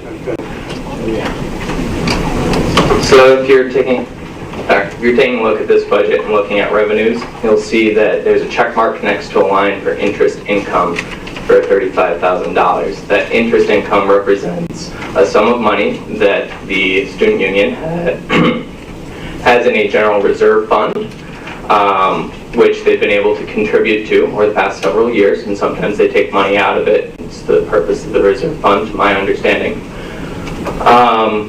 Based on several weeks of questioning and very cooperative answers from Mark and Teresa explaining some of these things to me, to my best understanding, this reserve fund has over $3 million in it currently, including approximately $2.2 million, which have been contributed over the last 6 years. If you look further down on this budget sheet, down to expenses, you'll see two: repair and replace and deferred maintenance, $608,021 and $277,427. These two numbers have been the same request for the last 5 years or so, and these two budget lines are the main drivers or I can just leave that, are the main drivers for how money is committed to this reserve fund. Over the past 6 years or so, the union has received approximately $5.3 million based on these two budget lines, which you see added up at about $885,000 a year. Over that same time period, they have spent approximately $3.1 million on their projects, which these deferred maintenance and repair and replace budgets are for. A difference of approximately $2.2 million. Over 6 years, that's approximately $367,000 a year on average, with all of their costs being covered. So my proposal, if I've done the math correctly, would just take that $367,000 that on average has been contributed to this reserve above and beyond what the actual expenses are, and it would bring it down to $9.80 per credit. Thank you. Why don't we leave that up there, if you're okay with that? To the second, Senator Johnson. Yield to redundancy. All right. It does appear. Did you want? I thought I heard you say. Did you want anything? All right. Okay, we got several people. Senator Good. I would just like to direct my question, Mark. If this proposal were to go through, how would this affect the CSU? I think I'd rather have you direct it to any senators that are on the union board first to see if they want to try to answer the question. And if they can't, then I'd be happy to jump in. But we have the chair here and other people to be able to maybe give some feelings towards this before I answer. May I change to direct that to Senator Christensen? Could you accept the question? Can you repeat your question, please? Yeah, so just with this proposal of changing this to 10.99 to 9.8, how would that affect the CSU board and the CSU as a whole? I know for a fact that a main reason why they do have that type of revenue that Bill was speaking about was because there are maintenance stuff that they correct here, and that costs upwards of $1 million for one specific thing. I know that they just replaced some mechanics just the other year, and that was quite a lot of money. They're not trying to hide anything. I know that for a fact too. They've been very transparent with that. It would cut, I don't know specifics for you, I know it would happen with that. So, do you know any, those specifics, literally, exactly? Yeah. I know the reason the increase is, just like other budgets presented, is fringe and benefits for the minimum wage being increased. That was one of the main reasons why the request was increased, and then obviously like everyone else, with the projected decrease of enrollment decrease, that would affect that too. But I know one of the main reasons why the increase happened is because of fringe and benefits and student salary. So I might not be correct, but that's my understanding of the budget. Is that a good enough answer for you? Yeah, I can just add a little bit. I think one thing the two of them said, if you look at our bottom line on the budget, we aren't asking for more money this year. Our budget is actually reduced by $20,000. We didn't ask for more. The reason why we have this 0.7 is because of the enrollment, the main thing, and then those benefits that Chiki just talked about as well. So I think it's important to take a look at that bottom line. Related to your specific question here, overall, the reason why you have reserves is to deal with things that are big and unaccounted for along the way. This year, one of the things that Emily talked about, we're spending $1.1 million this summer on an air handling unit. If you look at the numbers that we brought in, there's not enough money to cover those in a given year, as well as the rest of the things that we do. So you use reserves in order to be able to make up for those things that are accounted for at different times. Bill makes some great points. We've had some good conversations. We have reserves that are higher than the projected amounts that probably most people would account for along the way. It's not because we're taking money, we're hoarding money. It's because the way things happen at the end of the year. We may have less utilities. That's been a big thing over the course of my time here that come in, and that makes a difference along the way. So they're healthy. I'll say this to everybody. I think this is important. It won't make a difference because you think about the short term sometimes. That reserve, the bigger reserve, is actually 2.8 after the end of the year. It won't be probably $3 million. But the reason why you have reserves like that is so that when it comes time to make the new win, the new event, the new building, you don't have to go to ask the students for as much money or for bonding for as much money. You go ahead at that point in time and use some money that you put aside. This $2.8 million is something, we have two bond issues that we talked about in our presentation. They're out right now. One's up in 2022 and the other one's up in 2031. We said after that one is up in 2022, we want to think about an addition to this building. We as a university have grown.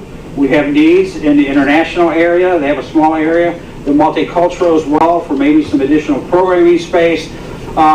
There's a need at this campus for a wing.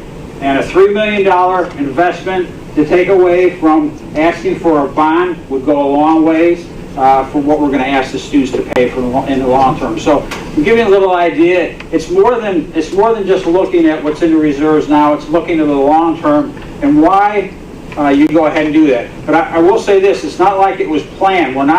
We haven't been building the budget high in order to be able to start putting our money away. It's the way it's happened. But I think Bill makes a really good point in that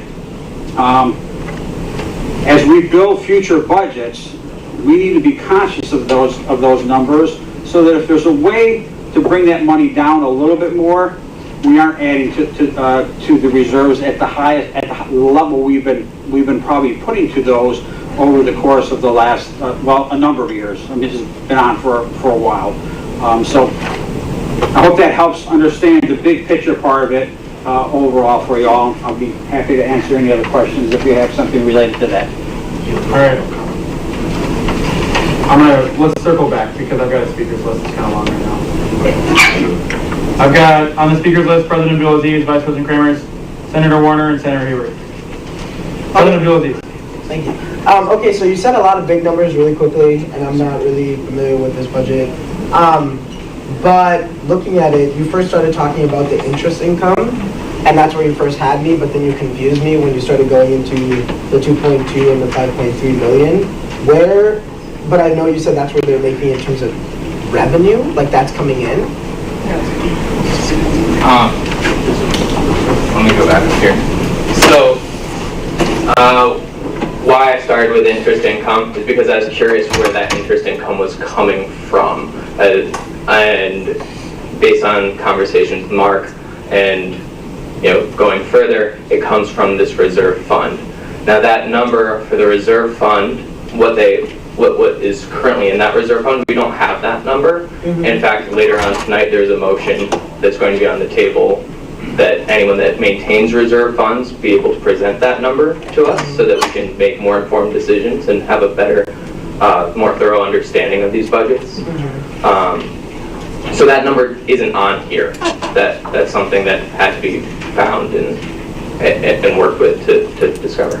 Okay, and then how did that lead to this, like how did that lead to the conclusion of using so you found out this number, you found where the number was going, and then you realized there's a lot of money in the reserve, and now this discussion is about using the reserve to supplement the possible increase that we're talking about, but even decreasing and having them use more from the reserve. Is that correct? So the number that I proposed is based on a 6-year average of them having this $1.2 million air handler replacement.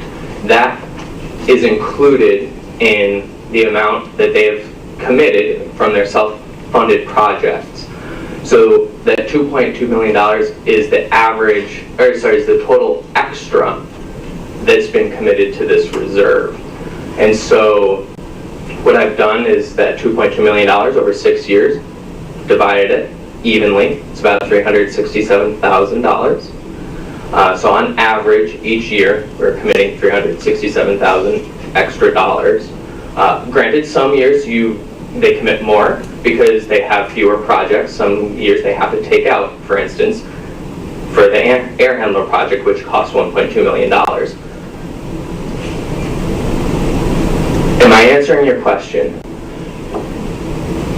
Yes, but I'm just more confused now because it seems like that number and dividing it by 6, because you just said that it could be more years you put some in the reserve and other years you put maybe nothing, a little bit, a lot. But based off of that, I don't know if it's if it's safe at all actually to make a projection of this much being reduced and then making a recommendation off of that. That's my thing. All right, so we'll continue to the next. Vice President Kramer. Senator Warner. Senator Hayward. This is kind of clarification for anybody who can answer it. How much goes into the reserves every year? It's not like a set amount, is it? No? No, it's not a budgeted amount. I mean, Okay. I'll make it very clear to you right now. I mean, Bill's numbers and my numbers might be a little off, but there's nothing to hide here. Anybody that's worked with me, the years I've been here, I've got nothing to hide. In our R&R and our deferred maintenance, we have we're going to have probably around $900,000 at the end of this year in that reserve. In the main reserve, the reserve for the entire operation, will have about $2.8 million in those things. Now, I want you to tell you how fast $900,000 might go. We have an electrical unit in this building that's original. The electrician's been talking to me for 5 years about maybe replacing it. It's going to be more than $1.1 million. When's the time to go ahead and do that? We do the planning, we try to do our best, we have 5-year deferred maintenance plan, so we use those things. Something happens with the roof. These things are not small tickets. I wish they were, but they're not. We spent $550,000 2 years ago for another air handling unit. The year before, we redid, if you all remember that, the ones that have been around a little bit more, 253, 4, and 5. We remodeled that building because it was time to do some things. We want to keep this place the way you want it to be looking, and we worked really hard at those things. So unanticipated expenses when you're running a building of 210,000 square feet, which I think is probably the keystone of this university related to students and related to the amount of departments and staff and special events that happen here. If you want the ballroom and the rest of this building to look like it looks, reserves are very, very important to be able to have that. I wouldn't be happy to let you know that we're losing $376,000 out of the budget and you're going to reduce us for that, because I don't think that's good future planning. If you choose to go ahead and do that, we'll make it work. But it's not the way I think most organizations would want to look in the long term about what you're doing. And I complimented Senator Bill Landis as well about this, that I think he's brought him some good points related to looking down the road if there's other places year to year what might happen. But I think you all understand budgets enough. Just because something happens one year doesn't mean necessarily it's going to happen in future years. We have had a pretty good record of bringing in some extra money and some different things, but again, not because we're trying to pad the reserves. It's because that's the way the budget comes in different years. Anybody, I'm sorry, I'm a little more on this. I'm a fiscal conservative. When I build a budget, I want to make sure that budget has enough money to pay the bills at the end of the year. Most people, if you're going to budget correctly, should be fiscal conservatives. So at the end of the year, if we have extra money, it's not necessarily a bad thing. It's because we did our due diligence, made sure we worked hard on different things along the way, and reserves are important for the things I've already mentioned before. Can I just say something from what Mark said? Okay, yeah, so going off from what Mark just said, those are extremely valid reasons as to why that money is there. I mean, we've been speaking about this reflection room. That money's got to come from somewhere. It's got to come from somewhere. There's other projects that we've been talking about, like expanding like the building, the wing. I mean, there's so many projects that are being brought to our CSU board as the chairwoman on there. That all costs money. I mean, like he said, he's not transparent. There's reasonings behind this. There's things that are unexpected that could happen. Sorry. There's things that could, happen unexpectedly, and that costs money too. So I think what Mark was speaking about is very valid and pretty much explains why it should stay where it is now. And once again, we're not asking for an increase. It's the same. So, thank you. All right, I have one more person, Senator Landis, on my speakers list, but I do think that we're reaching a point of saturation with this conversation. So, Senator Landis, go ahead. I'm not suggesting that we abolish reserves. I'm not suggesting that we dip into the reserve more than is necessary. The idea of the projects come up that can't be anticipated, that's the reason you look at the past 5 to 6 years that we've looked at. Budgets are projections. Each year you project how much money things are going to cost, and if you're fiscally conservative and responsible, you project costs a little bit higher than they end up being. That way you have enough money, and that makes sense. But each year, if that budget isn't reviewed, you may have, over the course of several years, a situation like this, where where no one wanted to pad the budget, no one wanted to just pad the savings account, but it happened. $2.8 million is 62% of the operating budget of the CSU. Talking with Mark, I believe that the direct quote from an email I have is most economists would suggest at 20 to 25% reserve, and we're at 62. I think we have budgeted adequately. I think there is a space here for us to make a cutback based on the actual expenditures and actually having a reasonable amount of money left in reserve. This wouldn't cut into that $2.8 million in reserve. It's very much long term. If, the next 6 years are like the previous 6 years, it would stay about the same. Any other comments before we vote on this amendment? I would just add that there should be... Can you speak up, please? I would just add that there should be some pretty standard figures based on square footage for what kind of reserves should be used in a building like this. I can tell you from looking at school budgets for grade schools and high schools, for many years that those reserves are very, very important. It doesn't take much of a weather problem to really bring you in a world of hurt in a hurry. And once you get behind, there's no catching up. And I'm afraid with this particular cut, you're cutting enough where in 5 or 6 years, if it hasn't been raised adequately back up, you're going to be underfunded in this fund. All right, so, Stevie? Comment?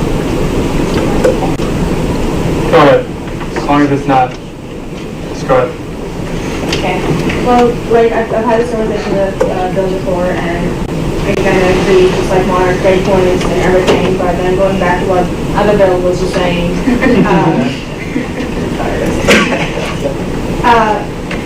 we are willing to, like, from our previous budget meeting, we are willing to pay so much for so many things that maybe necessarily are not needed, but then for the student union, like from, let's say for example, Lexi, who is not from our school, the first time she walked in this building, she's like, oh my god, I wish my school had the same building. This would be so awesome if my school had the same building.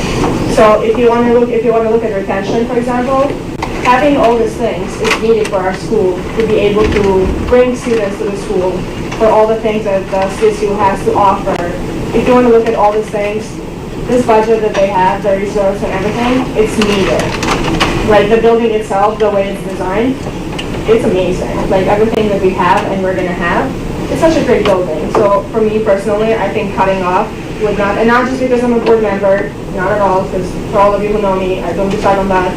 But it's just, I think it's pointless to cut because in the future, just like this Bill said, we're gonna have to increase again to come back to where we are. So I think cutting right now and cutting off that reserve is just not fiscally responsible because there's going to be another Senate who's going to have to deal with this and raise the fees again.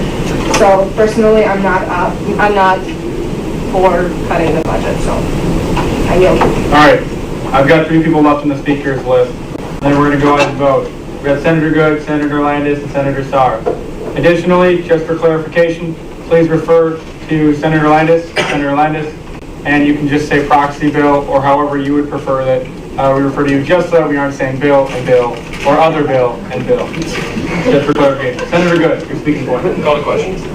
Here's the call to question. Seconded by Senator Whitty. Is there any dissent to voting now? All right, what's the clarification? We're voting for what? We're voting to amend it. Okay. So this is an amendment, not a final vote. All right. All in favor of amending it so that I'm going to say all the numbers again just so we hear it clearly. What the amendment would be asking, last year they got $10.91. This year they asked for $10.99, and this would be amending it to be $9.80. Is that correct? Correct. 9.80. Does anybody have any questions on the numbers? Okay, so all in favor of amending it to instead of be $10.99 and now be $9.80, please signify by raising your placard.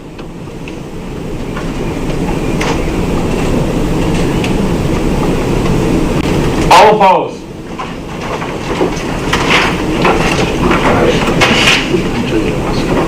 You were really struggling.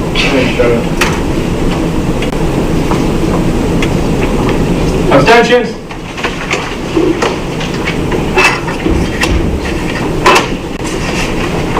Doesn't pass. All right, or I should say the amendment fails. All right, so we're back. Is there any further discussion before we vote on this? Senator Wolf. I was just going to say motion to approve. There's a motion to approve, second by Senator Trini. Any dissent? All right, we're gonna clarify this. Is there any dissent to approving the Centennial Student Union fee to be $10.99? There's a dissent. We will now vote. All in favor of approving the Centennial Student Union fee to be $10.99, please signify by raising your placard.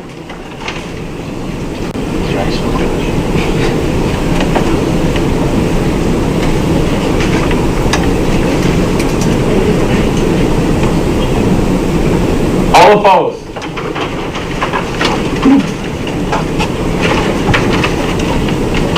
Point of information. Are we voting on the voting, or are we voting on the actual? We're voting on voting. Okay. No, we already voted on voting. We're voting on the. I don't know why that confused me. We're voting on voting. We're voting on voting, just so everybody's clear. We're voting on voting. You know what? Let's redo this now that there's several people that are confused. We're voting to vote because there was dissent. Because when I asked was there any dissent, nobody dissented, so now we are actually voting if we're going to vote.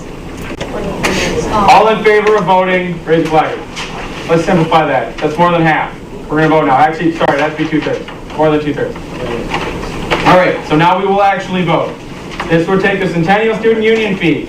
Last year it was $10.91, and it will now be $10.99 if this is approved. All in favor of approving the Centennial Student Union fee to be $10.99, raise your flag. Is that up or down? Straight elbows.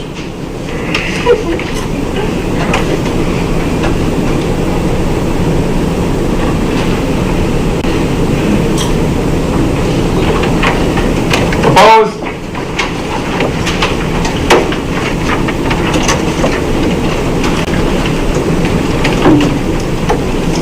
Abstention?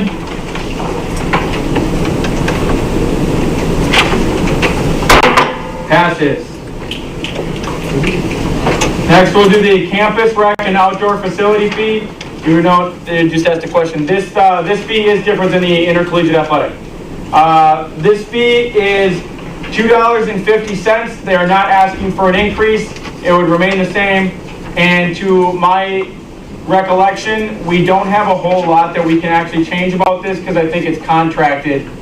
So I don't want to influence anything. John, I guess, go ahead. Sure. This vote is really a formality. This was a long-term agreement that was reached several years ago with the Student Association. The fee hasn't changed. It won't change until the time on that time on that agreement is up, which is 10 more years of it. So this is just a formality to say, yep, keep it up.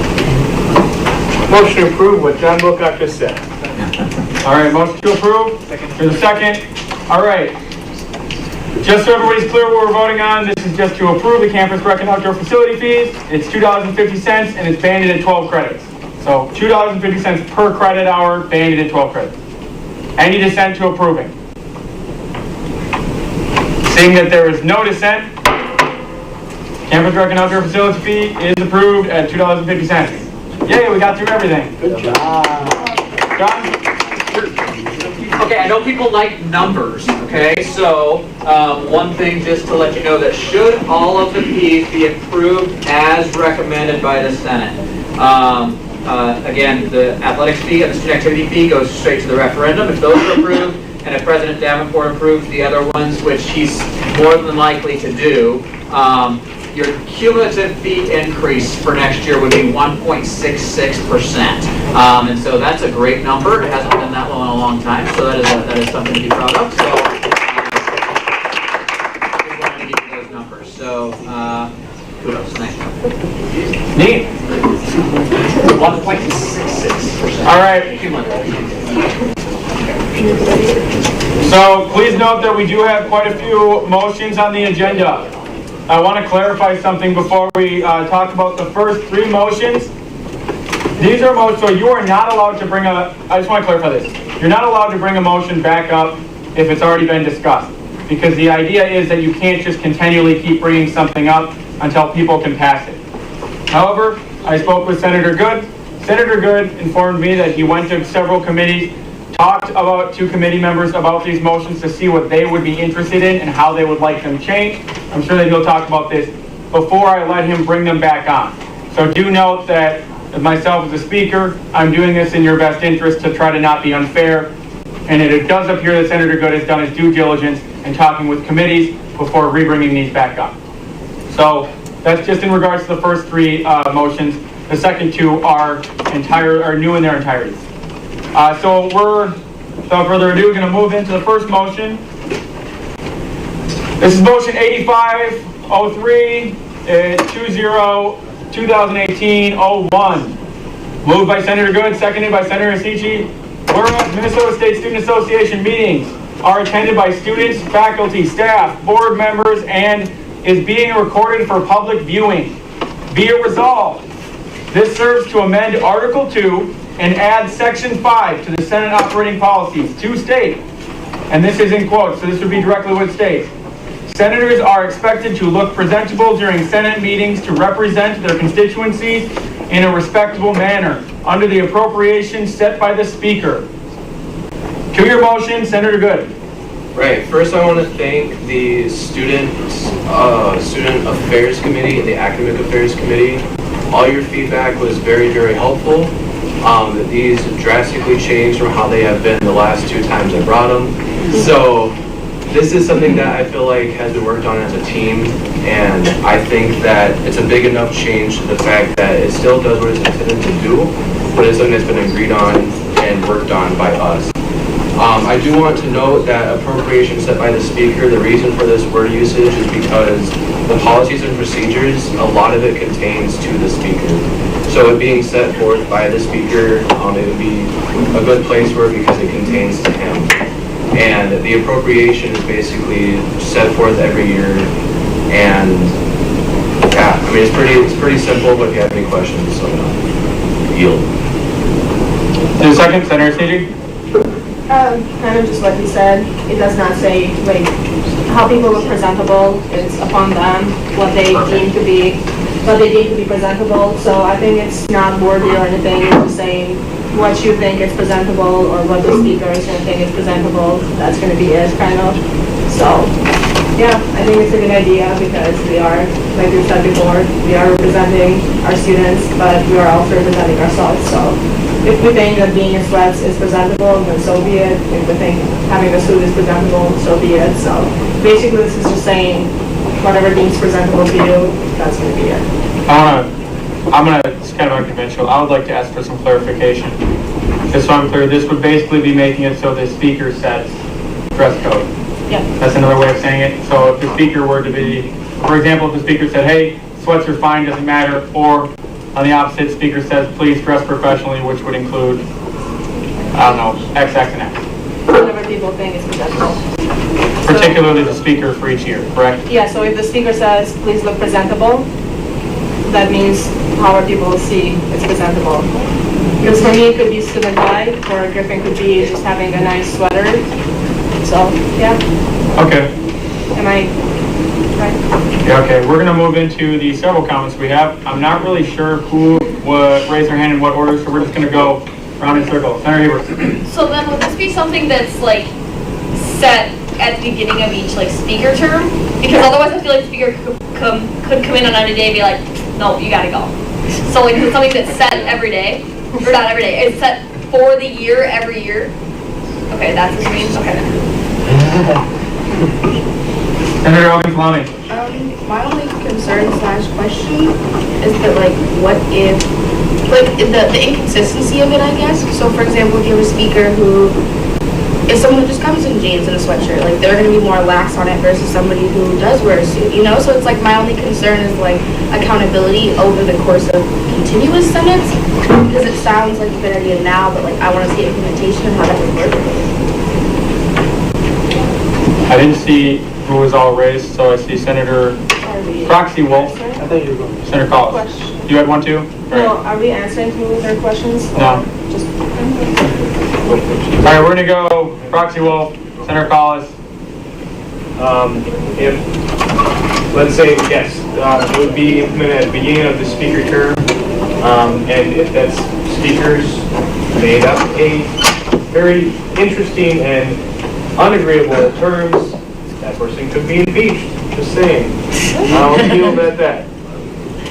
Senator Collis. I just have a point of clarification for you there, Senator Gooder. Is the authority with the speaker, or is it with individuals? Of setting forth what it is. Because Senator Sneechy was saying that it depends on what each individual views as presentable. Oh, I see. Yeah. Is it up to Nolan or is it up to me? Right, so basically, it could technically be both. Like if you take Nolan this year, for example, saying, you know, with the phone rule, like the popcorn rule, he could also be saying, just wear what you feel comfortable in, and then what you're comfortable in and what is comfortable. Or if he were to say, you know, wear what you believe is presentable, then that would be up to you.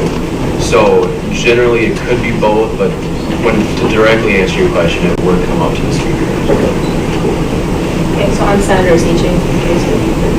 Okay, so what I was trying to say is what I see as presentable, Joe here might not. So Nolan could say look presentable, but then I could come in a suit and tie and heels and all that, and Emily can come in just, you know, a nice sweater or something. So people see presentable in different ways, and this is literally just saying, unless the speaker literally says suit and tie, then that's different. But if a speaker is saying presentable, people see presentable in many, many different ways. So that's what I was trying to make it for. Senator Dufresne? I just wanted to make a point. I do agree with this. You know, last year there was some motions like this that were trying to get passed, but I don't think that they did.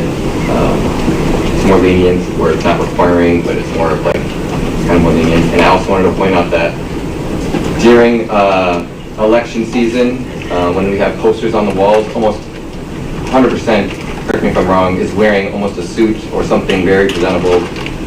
So that's what your constituents see, right? That's why you're elected. That's how they see you, right? As this figure in a suit or in formal attire. So I think this would be a good way to kind of stick with that, what our constituents think that we're kind of acting upon, if that makes sense. I don't know. Senator Kintan.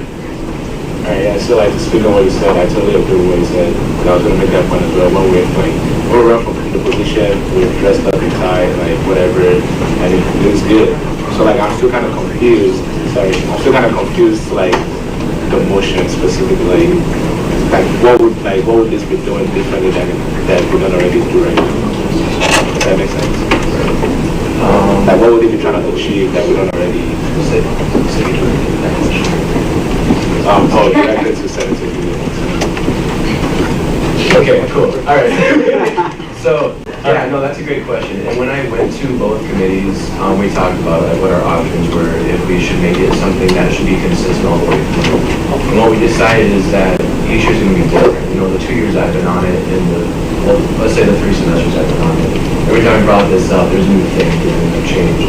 So that's part of the reason we wanted to make it so that it's something that can be set out by the speaker. And then if the Senate didn't like it, like Joe Wolf said, you can say I don't agree with that, and you can move it to a vote. It leaves a lot of things open there, to where that if the Senate doesn't like it, then you can change it. The only reason it's left to the speaker is because he does speak for us, and that's why it's also under policies and procedures. All right, I've got a pretty good speakers list here. We've got Senator Ba, Bill the Permanent Proxy, Senator Owen Salami, President Abdul Aziz. So, Senator Ba. Oh, and Senator, sorry. Go ahead, Senator Bob. I really don't understand this. It seems very vague. Like she said, when the speaker said you can wear formal, you can come in whatever you feel. I don't get it. Like we already do that. So we're gonna go instead of bouncing around and having people answer. Let's just go through the rest of the speaking list and see if this answers itself. But the question has been put out there. Bill? I don't worry too much about this kind of ordinance or regulation, but what I really worry about is when somebody starts to put teeth in this kind of regulation and make it mandatory, and if you don't do this, then this is going to happen to you. So that's my only concern, is that we stay away from the punishment side of this. Suggestion is one thing, punishment is another. Senator Starr? Yeah, I just have a comment because, to be honest, the motion basically we're basically doing that right now. Because almost everyone is wearing what they're comfortable in or what they feel like is right. So the comment would be, because say the word you use it's a very relative word, as in what you feel fit to wear. So anyone can basically what your motion is saying is you can basically wear anything that you want to wear right now to the meeting. So I would suggest if you want to write a motion like that, probably say business casual, or probably have something precise that you want people to wear. Because that word is very relative. Anyone can be. That motion to me sounds like I can basically wear anything I want because I feel fit to wear or feel comfortable right now. I think that there's obviously some confusion with this. Correct me if I'm wrong with the intention of your motion. The intention of the motion isn't that you can just wear what you want and that it's just a continuation of currently. The intention of the motion is that the speaker will tell you what they expect you to wear to the meeting. So for example, if I said wear what you want, that would be deemed acceptable. If I said please dress in ties or appropriate business casual, that would be what was deemed appropriate. I don't know if the speaker would go in to be very, very specific, but am I interpreting your motion? Okay, so that's what it would be. So for anybody who is concerned, and I'm not trying to sway this motion either way, I just want to make sure that everybody's on the correct page. Thanks for the clarification. Senator Ogunfalami? Yeah, so kind of going back to what Senator Proxy had said, sorry. About like repercussions, I would like to see that if this motion does go through, because I want to know like what is the accountability aspect. So okay, if it's by a speaker basis, what's the repercussion if nobody abides by what the speaker says?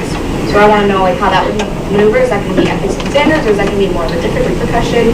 And along with that, I'm clear on what the motion is saying, but at the same time, I've never walked in here and seen anybody in sweatpants or in like something crazy. So I feel like we set the tone for ourselves. So for example, like I sometimes come dressed professionally. Sometimes I come dressed, in jeans and a t-shirt. But at the same time, I feel like all of us generally look presentable and represent our because our constituents at the same time are regular people that do come and see us looking just like them, but also see people that are in suits representing what we stand for as well. So that's my only comment. All right, speakers list is Senator Sneechy, President Abdulaziz, Senator Ramsey, Senator Paul, Senator Warner.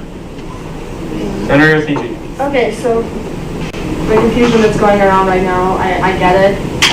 I used to say the same things, but if you already think you look presentable enough to be, to be presenting people, your students and all that, then you shouldn't have an issue with this motion. This motion is literally just, in a way, holding you accountable for what you're just all saying. You're saying I look presentable, this motion is saying you're going to look presentable. That's all it's saying. So if you say we already do all of this, we already dress up, we already, whatever you're all saying, which I agree with all of you, but the motion is not saying anything different. The motion is literally saying, the speaker is going to say either you're going to look presentable or not, but it's saying literally exactly what you all are saying. So I don't know what the confusion is, because you guys are saying the same thing the motion is saying, so. There's a lot of redundancy right now on both sides of the argument that I'm hearing, so please make sure that we're cutting that out. President Abdulaziz. Okay, so I have 3 comment points, whatever you call them. So number 1, no one's impeaching a speaker. You're probably going to elect a speaker, and then they're going to be there, and then it's going to be a thing. Number 2, the way this is most likely going to work in practicality is that once this is a thing, and if it does become a thing, the speaker, in conjunction with leadership, in terms of president and vice president, and probably some feedback from the Senate, is going to set a standard and saying we all want to wear this, or we all want to do this because this is how we want to represent our students. And granted, the points that I've heard about like dressing up for elections and all that, those are great points. Because the fact of the matter is you can't come in here and say, I have class, I have this, which is fine. But you know that when you come in here, there was a point last time, it was just like, if you had a meeting, by Senator Johnson, if you had a meeting with President Davenport, you would dress up. But like, I feel like I'm a regular student, and I would come here and I would want other students to like be able to resonate with me, just dressed up as a regular student. The fact of the matter is, we're here, we're sacrificing our time, and like, if we look presentable, that's us respecting our time. And granted, I think everybody just stuck on the fact that like, what's presentable? Why do you get to dictate what I wear? Why is this? There's going to be a lot more feedback than this. This, I think, is purposely vague because of what's happening right now. Because if we set in permanent things and we go, no, the speaker's going to do this, or no, I want it to be business casual, or no, I want it to be ethics and standards and this, granted, that's great, we're blowing it up, we're making it bigger, but since this is the first year, let it be a thing where the MSSA leadership, including President, Vice President, and Speaker, come up with it, get some feedback from senators, and let it grow, and then let it get added onto it. Because right now, we're just digging super, super deep, and I get that we want to do that, but like, we have to let it grow, especially since it's something that we're kind of, I can see kind of divided on. Lastly on my point, there's a lot of people on the list. I yield. I'll get back on there if I need to make this point. Yield. Senator Ramsey. I'd just like to clarify, passing this motion doesn't make it law. It has to go to the Constitution Commission's. Does not. It does. It's in the Constitution that all This bylaws. isn't the Constitution. It is bylaws. This is the policy procedure. It is. Any amendments to the bylaws. This is an amendment to the bylaw. Let's clarify this real quick. Senator Brennan. This is what David said. No, this is in the Senate operating policies and procedures. It does not go to the Constitution. That's what David said. This is not bylaws. Let's clarify this. Your comment is correct in anything that would be bylaws or constitution. However, if I'm not mistaken, this is a separate document that is amendable by this body. Is there anybody in the gallery who, am I interpreting incorrectly? Well, I'm a member of the Constitution Commission, but you do have three documents. The Constitution is preeminent, powers over everything, bylaws are number 2, Senate operating policies are number 3, and this sounds like a Senate operating policy. Senate operating policies are amended very easily, just by a majority vote of the Senate. Now, I see you have some other bylaw amendments later on that have to be kicked over to the Constitution Commission, but this sounds like a policy, Senate operating policy. Senator Paul? Senator Warner? The called question, seconded by several people. Is there any dissent to voting? Seeing that there is no, you're raising your hand, is that a dissent? No. Okay. Seeing that there is no dissent to voting, we will now vote on this motion. Motion 8503-20, 2018-01. Moved by Senator Good, seconded by Senator Sneechy. Whereas Minnesota State Student Association meetings are attended by students, faculty, staff, board members, and is being recorded for public viewing. Be it resolved, this serves to amend Article 2 and add Section 5 to the Senate operating policies to state senators are expected to look presentable during Senate meetings to represent their constituencies in a respectable manner under appropriations set by the Speaker. All in favor, please signify by raising your placard. Let's be very clear with this, so please raise them very high.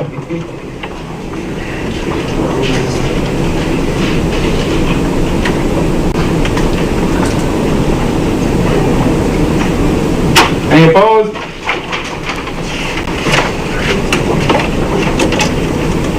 Abstention?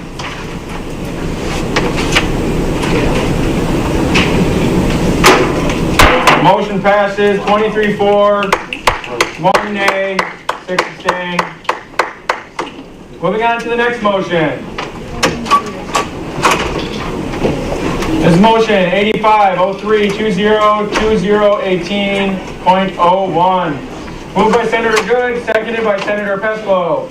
Whereas students, faculty, staff, and board members should be able to clearly see the names of student presidents, vice presidents, speaker, and senators, be it resolved, this serves to amend Article 2 and add Section 6 to the Senate operating policies to state student president, vice president, speaker, and senators must use the following forms of name representation: typed and not handwritten name with position in front on the front side of place card, and proxy, in quotes, with position on the back side of place card that is clearly placed in front of that specific person's position. Under appropriation set by the Speaker, senators may wear the MSSA official name tag on the front of the individual's shirt to meetings if such name tag is provided. To your motion, Senator Good. Okay, so I'm gonna kind of explain in a little more detail, but first, I'm going to kind of explain why I wrote this in the first place. As a student, when I first came to a MSSA meeting, I didn't know who my senators were because I didn't see a clearly displayed tag. I didn't see like anything that said who they were or they were allied health and nursing or not. And I was sitting over there. So to me, when I ran, that was like, I gotta get this done before I leave because I want people to see who I am and that I represent them. If they can't see clearly somewhere that I'm allied health and nursing, we're not being as transparent as we should be. And I do want to clarify on one thing, the great idea of having, and I want to explain this, so this would stay the same. And then when you flip it, when you have a proxy, it would say proxy and then allied health and nursing. So it wouldn't say their name necessarily, it would just say proxy and then, unless it's part of the proxy. So then from there, with the name tags, if it's provided, is a very key thing that's said there. If it's not provided, you obviously can't wear it. But if you do have it, you can wear it. You don't have to. But for somebody in the gallery to clearly see who you are, it helps a lot. That's why it's in there. Second, Senator Pesco. Discussion on the motion? Senator Wolf. Or not Senator Wolf. Proxy Wolf. Let's say it wasn't a permanent proxy for a second, and say that I just proxied for Senator Pope J. Last minute. It was like half an hour before the meeting. How am I supposed to get his stuff? Like, is that addressed? Yeah. So yeah, for that, and that I did have that question appear to me. So it wouldn't be any different from how it is now. Like say if you came in late, you would just raise your hand or whatever piece of paper you can find. But when I had a proxy last semester and I had a class that went over time of the meeting, what I would do is, earlier in the week, Monday, Tuesday, I would give her my stuff. And then I'd say, this is your placard, only use it if you necessarily have to, otherwise don't talk. And then when I come in, I actually said that too, that's just messed up. When I come in, my stuff's here and ready, and we'll do that again later. That's just something that I did, but it is a great question, and if you can, you can. As a senator, if you can do your due diligence and try to get that to happen, that's better, because it's printed for a reason, but great question. Senator Johnson? So if I may make a point to add on to that, this is just more or less a suggestion that I think would be relevant to this. If we could be issued a second one of these to be kept permanently in our mailbox, in such a case that we aren't able to get our belongings to our properties. I consider that. That could just be done without being. I consider it friendly. It just happened. Would you like it added? Yeah. All right, how would you like it? What would you like it to say exactly? All right, so I make sure I'm correct here. This is how you want it. So after what it already says, so if such name tag is provided, and then period following, a second place card would be provided in that senator's mailbox. In each senator's mailbox. Correct. Yes, so a second. But if you need it, second, one of these is It could also just be done. you have it. Oh, just on it. Real quick, go ahead. Like, you just tell the leadership, they'll just Okay, real quick, I'm gonna just make a recommendation just so this goes smoothly. However, I don't want this to reflect that I'm taking a position because I do not. I would recommend, just for clarification, that instead of putting it at the very end, that if you are gonna add this in, you would put it after the sentence, and I'm starting in the middle of the sentence, with position on the back side of the place card, they clearly placed in front of the specific person's position, because that is where you're specifically talking about it. Yep. And I would recommend that it reads something like, furthermore, a second place card shall be provided to be left in each senator's mailbox. And I think that would clarify your intent. Is that what you would like verbatim? Yes. Okay. That is a friendly amendment, so it is added without needing to be voted on. Is there any other discussion? Just two suggestions. What we do in a technology roundtable is we actually leave all the name cards together, and then somebody brings those to every meeting. When the person comes in, they pick their name out and they put it in front of them, and then they leave it at the end of the meeting. It is going to take a little bit of administrative work, because somebody has to like gather them and bring them. But that's one suggestion. Another suggestion that I have is, can the names be a little bit bigger so that someone with older eyes can see the customer? I see another gallery comment, or is your hand just up? Okay, I just got Senator Elgin Fleming? Redundancy, but yeah, bigger font.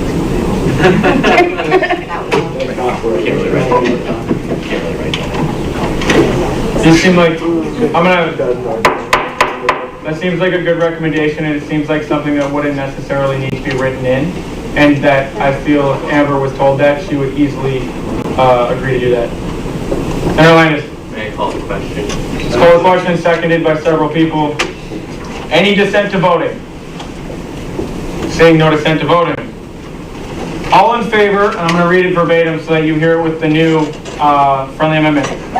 This is motion 8503, 2018-02. Moved by Senator Good, seconded by Senator Peslow. Whereas students, faculty, staff, and board members should be able to clearly see the names of student president, vice president, speaker, and senators. Be it resolved, this serves to amend Article 2 and add Section 6 to the Senate operating policies to state student president, vice president, speaker, and senators must use the following forms of name representation: typed and not handwritten, name with position in the front side of place card, and proxy with the position on the back side of place card that is clearly placed in front of that specific person's position. Furthermore, this is the part that we added. Furthermore, a second place card shall be provided to be left in each senator's mailbox. Under appropriations set by the speaker, senators may wear the MSSA official name tag on the front of individual shirts to meetings if such name tag is provided. All in favor, please signify by raising your flag.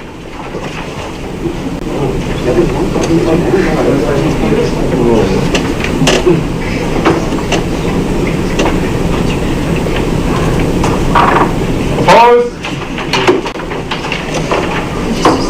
Abstention? Nice. So moved. All right, we have 3 motions left in the docket. Motion 8503, 20201803, moved by Senator Good, seconded by Senator Warner. Whereas senators should be more transparent when pertaining to office hours, students should be aware of at least one consistent weekly office hour to meet with senators. Be it resolved, this serves as an amendment to Article 1, Section 3 of the bylaws, after the existing text shall read as, and this is verbatim what they want to change it to. The president, vice president, speaker, and senators will notify the speaker and/or recording secretary of one consistent weekly office hour, and where they will serve that office hour at the beginning of each semester to be posted by the MSSA office door and other public communications as deemed necessary by the speaker and/or recording secretary. Stop. To your motion, Senator Good. All right, so this one is a little familiar, probably, hopefully, from the one that was given last time. The thing with this one is that I listened to what senators had to say about the issues that they had with the last time this was brought. And the biggest issue I heard was finding a continuous time when they'll be in the office. So after talking to senators and hearing those complaints from the last time, it made sense to have it clarified to just to put where you'll be. So, because generally you can be in different areas during your office hours. So if you're RHA or something like that and you're doing something pertaining to what you're doing, it just gives you an opportunity, it gives students an opportunity to know where you'll be and when they can find you to talk to you and give you like feedback and stuff like that. So I think in order to be more transparent, I think we should go through this. Get out of here. Archibald. So, want to do second first? Oh, you're right. How dare I? The second goes to Senator Warren. Yeah, so it's a little bit redundant, but I just wanted to say that it gives some organization to just one office hour a week, and it's 100% organized by you. So with that, I yield. Proxy Wolf. Right. I've been trying to pass this for like 4 years. Pass it already, I'll yield. Senator Sneedy. I'm just gonna say, like, last time people said, what if I cannot make it to the set time? You can just tell Amber that I'm not gonna be able to make it to this time, and then if, you know, if somebody shows up, Amber can just say, I'm sorry, they're not gonna be in the office today, something came up, whatever. It's something that can be done. Like, your people, sometimes you cannot make it to places, but it's not that hard to have at least 1 hour to represent people that you already are representing. So this motion is great because it's holding you accountable to your seats, which we don't have many things that hold you accountable to people you are representing. So what Proxy Wolf just said, so please just pass it. I yield. Senator Just kind of a clarifying question that no one will show me able to answer. Can this set office hour overlap the TA office hour? Can it be the same? As long Does as that make sense? I'm not the permanent speaker, but I'm sure that many speakers will interpret that as long as you are available to students, that would count as your office hour, and I don't think that it's specific to being in the MSSA office. However, I would say that that's probably going to be, it's up to the interpretation of the current speaker. Okay. Do you think, second follow-up, because I mean, with like pay and stuff, sometimes with these different departments, it gets a little sketchy. So like, can you just, I don't know if anybody would even know the answer to this. This would be more of a clarifying question for people guests to look up, but if departments would have a problem with this MSSA, like contract-wise, do you know? Okay. That's it. Senator Ogunsalami? Yeah. One concern of mine is that, like, so you were saying that it wouldn't necessarily tie you to the Senate office. You could be doing it anywhere where you could be regularly getting office hours. My only concern is that you'd be posting these hours on your door, like on the MSSA Senate door. So my only concern is, like, if something does come up and you let Amber know, if that person goes directly looking for you where you're supposed to be, then, like, how would they communicate that? Point of clarification. Isn't this assuming that you're going to be doing your office hours in the Senate office? It's not necessarily. That's what it. Oh, it was ready. Can I try? I'll let the owner of the motion address this question, and then we're going to continue on with the speaker's list. Right, so originally it was gonna be in office hours, and no one liked it. So when I went to go talk to senators, they said, well, why not change it to where you'll be? And so I went with that. If you can figure out a time when you'll be in the office, that would be, I mean, probably preferred because that's what it's for. That is a great question. I would be open for ideas on that if you'd like to amend it. Gotta go. Senator Imtiaz. There is a call to question. Seconded by Senator Schmidt. Is there any dissent to voting? All right, so there's dissent. There's dissent to voting. Now we will vote if we are going to vote. All in favor of voting on the motion, which is 8503-2018-03, please signify by raising your placard. Raise them high. Is that up or down? You were up.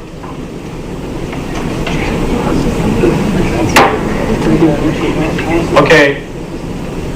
I'm gonna need a recount because I'm really sorry about this, but some people raise them up and then like change their mind. So 1, 2, 3, 5, 6, 7, 8, 9. Opposed? 9. Okay, we're not voting. We're still in discussion. Next on the list is Senator Johnson. I was going to call the question, so erase me. All right. Senator Johnson is erased. Senator Ramsey. An issue with, as far as not being in a certain place, would be done posting the list of senators and their contact information. If you're not gonna be in the office, wouldn't it be okay to just direct towards that? That way information is easily accessible and people can schedule more meeting with you, not only that is good with them, but good with you. So that's easier for people instead of just one set hour that constituents may not be able to make as well. President Abdulaziz. The dissenting was so we can change recording secretary to office manager, so we don't just put something, well, I know it's gonna go to the Constitution Commission anyway, but like, let's get the right verbiage on there. I don't think this one does. This one? Oh, you're right, sorry, it's my bad. So like, just put in a bunch of change up to, office manager. That'd be friendly. I totally forgot what Amber said last time we discussed this. You wanna fix bylaws too? It's just a why. Yep. Wow. That's okay. All right, I want to be very clear so that everybody understands what just happened. There was a friendly amendment. This was changing, these were just fixing two things. Changing bylaws from being BI dash laws to being BY laws, to be spelled correctly. And then instead of saying recording secretary, it would be office manager, which is the official title for Amber. All right.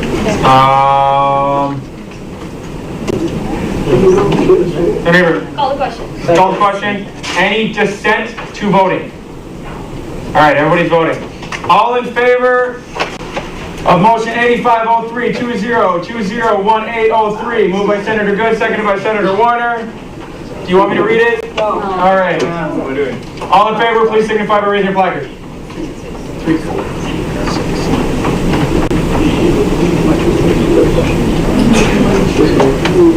All right.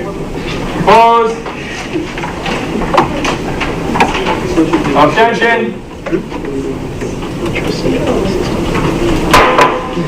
All right, do note though that this will be sent to the Constitution Commission for final approval. Well, actually, Mr. Speaker, the Senate gets to approve this in its final form. This is an initiation that was just adopted. It does go to the Constitution Commission, just because we get to change the commas or the crossing of the T or dotting of the I. It does come back to the Senate for a 2/3 vote. All right, thank you for clarification. Everybody understand the process that's happening with this one? All right, next motion. Motion 8503-20-2018-04. Moved by Senator Landis, seconded by Senator Good. Whereas Minnesota State Colleges and University System Procedure 2.3.1 student involvement in decision-making requires, words. Point of clarification. Quorum is 17 people, right? We're good. Okay, just make sure. Yes, we're still good, but we're not good by much.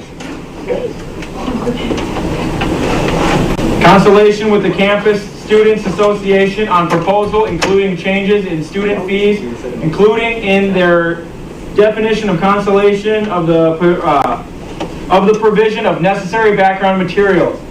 And whereas entities which receive student fees revenue may commit a portion of their allocation to the General Reserve Fund, be it resolved, any entity which receives student fee revenues and maintains a balance in a General Reserve Fund must report the total current balance of their portion of the fund as well as credits and debits for the previous 5 years in writing to MSSA during or in the week preceding their respective annual budget hearing. To your motion, Senator Landis. So this is in regards to any entity, pretty much it's going to be tech fees, the health services, the union, athletics. SAC already has a pretty thorough review process of this. To my understanding, there are no general reserve funds held by those organizations, but if there are, it would apply to them as well. This motion would be to provide the balance of that fund as well as the preceding 5 years The reason for that is it would be irresponsible just to provide the balance. You need to see what's been happening over a several year period to be able to make reasonable recommendations. This is just merely to give more information to the Senate as they're considering the budget materials. To the second, Senator Good. So with this, it's just a more well-rounded way to get all the numbers. Situationally like today, we got extra information that we wouldn't have necessarily had, and that helped us to make a decision. We got to ask questions and realize, you know, what does that reserve do, and if it weren't to be there, how would that hurt? And have a better understanding of what that reserve goes for them. Without an understanding, without those numbers, we wouldn't have had that. There's other situations where that could help to save money in the future with other situations. But it's just more information for us with that again. Senator Kramer. Oh, Vice President Kramer, I apologize. Thank you, Mr. Speaker. Okay, I like the intent of this motion. I think the debit and credits are a little bit excessive. I think all we really need to know is the balance. Maybe the beginning and ending balance of the, and then. Clear? Sure. But also, so theater has like a foundation account where they get gifts for scholarships and support for their program. So is that something you also want to see? This is a question that you can answer, yes. No. That wouldn't be so that endowment or that foundation, sorry, that's not receiving student fee dollars directly. The department. This is for any entity that's putting student fee dollars into a general reserve fund. If that foundation accepts student fee dollars, then yes, I would want to know that. But if it's money coming from elsewhere, that's fine. They wouldn't need to report that. Speaker's list is President Abdulaziz, Senator Johnson, Senator Hebert, Senator Ogunflami, Senator Cronin, Proxy Wolf. President Abdulaziz. So my comment was just like, I actually really like this motion. I think kind of just with the example that Senator gave with today, and that being an example of like understanding more information to the budget, because like, again, kind of like what we did in the budget meeting, even though it was on a bigger scale, the reserves are an option. Are they a good option? Sometimes. Are they a bad option? Sometimes. But I think having a clear, full view of what the budget looks like in terms of knowing, oh, I thought you were telling me to do this, in terms of knowing where they're at or knowing where they're spending and knowing how much is going in there in terms of student fees, having a more clear-eyed vision of the budget as a whole, I think would aid in the decision-making process. So I think this is a really good idea to move forward on. Senator Johnson. Just a point of clarification. Is there anything in this that has had reserves for less than 5 years?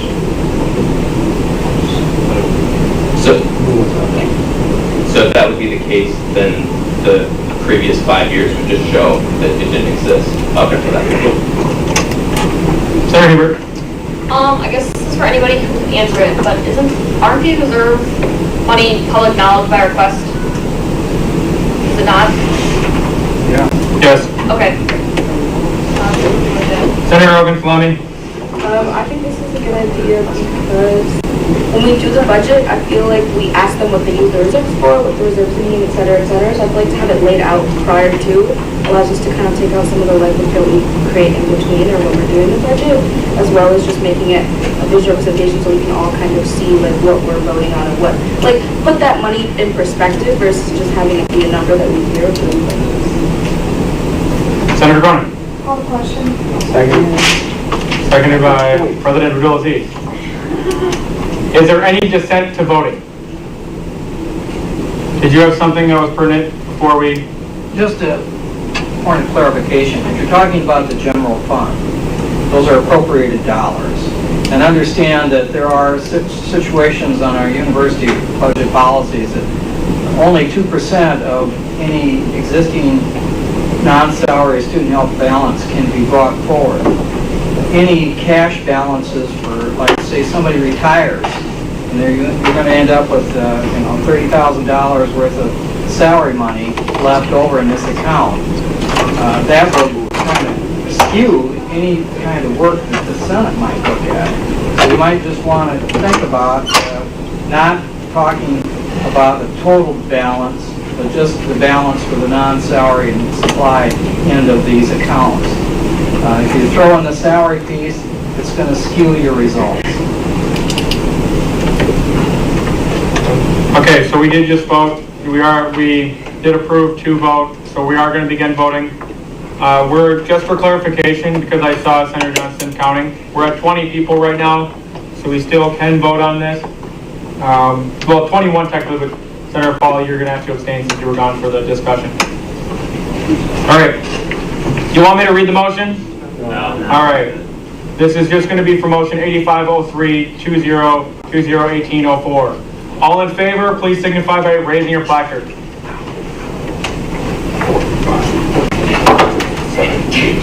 Okay, hold on. We're keep them up. Keep them up.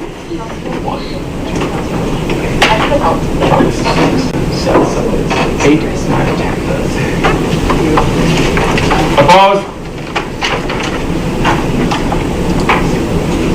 Wait, this is the vote? Yeah.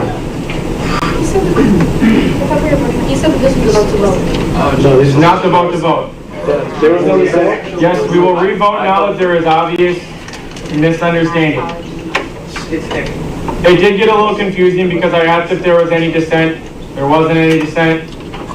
David added some stuff, and then we kind of just jumped right into the vote. So I apologize if you were confused. This is the official vote, and we'll be voting on motion 8503-2018-04, which was brought by Senator Landis, seconded by Senator Good. All in favor, raise your placard.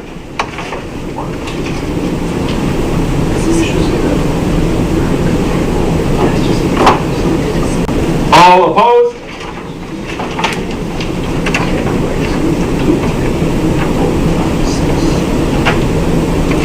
Abstentions? Did you vote? Okay, yes. All right, got numbers add up. We're good. Motion passes.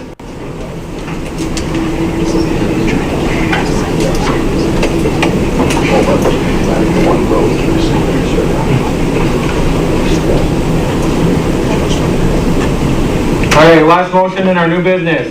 Motion 8503-2018-05, moved by Senator Landis, second by Senator Good. Whereas there is a need to increase the accessibility during SAF budget recommendation review period, be it resolved, the SAC chair will make available to the MSSA senators all budget materials currently provided in the SAC binder in election form, or in electronic form. Words. To your motion, Senator Landis. I'm hoping that the content is fairly self-explanatory. The reasoning is that we only have a couple of weeks to review these materials. The binder's in a single space in an office. We had spring break in between. That may happen again. It'll be a lot easier for senators if they're interested in looking through the specifics of the materials that they can access it electronically. Yeah. Seconded by Senator Good. Your second? Right, just a side note is that, in my opinion, you need to be the most informed person in the room and able to make the best decision. So unable to do that, this is just another key to do that. Another thing is that when you have questions in the budget meeting, instead of asking for where that binder is and waiting for 5 minutes for it to come to you, pull out your laptop, pull out your computer when the email that came to you with that information, pull it up, take a look at it, because you're actually doing your Senate work on it, so it makes sense. And without you. Can we just do this without a motion? I mean, it just seems like something that it can be done, kind of like the second placard things. Like, it doesn't need to be a formal motion. It can just be a, yep. I mean, it's not really controversial, I would think. So I'll yield with that. Senator Johnson. Yield to 2 points? Sold. All right. So the first is yes, but it's still nice to have this codified somewhere saying that it has to be done. And 2, call the question. Hold on. You can't call the question. Sorry, he was asking. You cannot have a second. You can't on a second speaking point call something a question. Fine. Make it I don't worry. seems like appropriate. Any dissent to voting? There is no dissent to voting, so now we will vote on the motion. Does anybody want me to read it? No. Read it. There is no motion, okay, we're good with that. Motion 8503-2020-1805. Is this the vote? This is to vote specifically, set in stone forever. All in favor, please signify by raising your flag.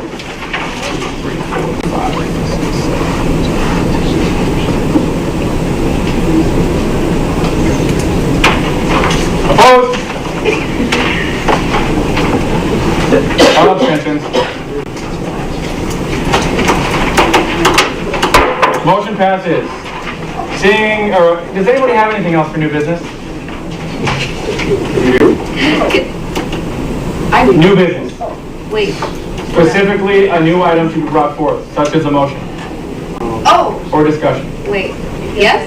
I have new business. My apologies. My Robert's Rules are rusty. Can I reopen the motion made by Senator Lantis of 8503-2018-04 and amend it to mention that the exclusion of salaries? Yeah, you voted for that motion, Oh, so I can't. and so you can only reopen that motion if you wanted to change your vote, is how the official Robert's Rules read. Create a new motion for an amendment to that motion. It doesn't say salary in here. Did you? I'll go, here, we're just gonna simplify this. Go ahead, Mark.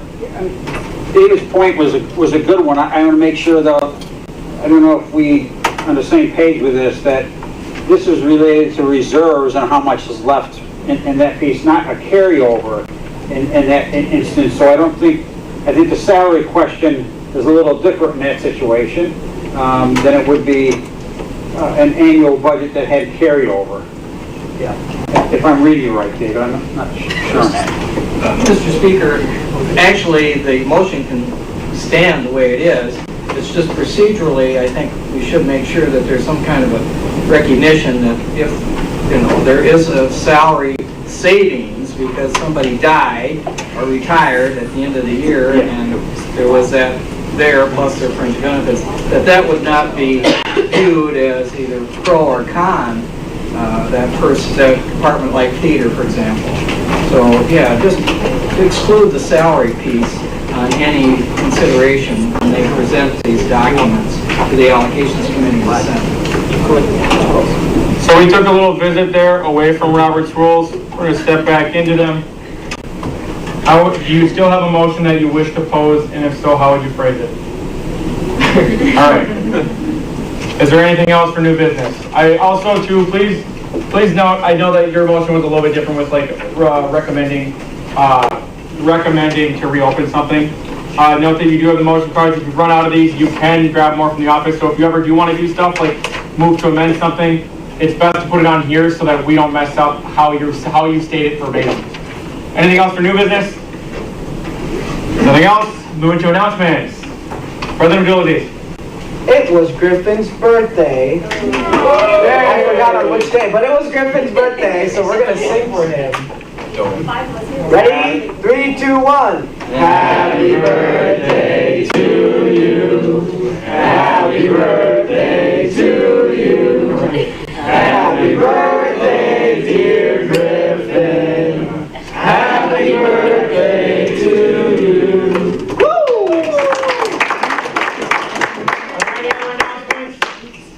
I'm speaking on behalf of Cindy Janey. She was here a second ago. She wanted to let you all know this. They're doing an external review yesterday and today, and they have an open session that she forgot to come and ask you guys whether she's invited other students. But there was one at 6:30, and you're going to miss that one. But at 7:15 in Karkowski 011 in the lower level, she invites any senator that will want to go. There's one of the reviewers that will be there. His name is Jeff Jans from Marquette University, and is interested in your feedback if you want to go ahead and while they're doing it, an external review. All of our departments in student affairs every 5 years are supposed to go through review, and this is their time to go through some of that. So Karkowski 11, lower level, if you'd like to attend. Thank you. Senator Lannis?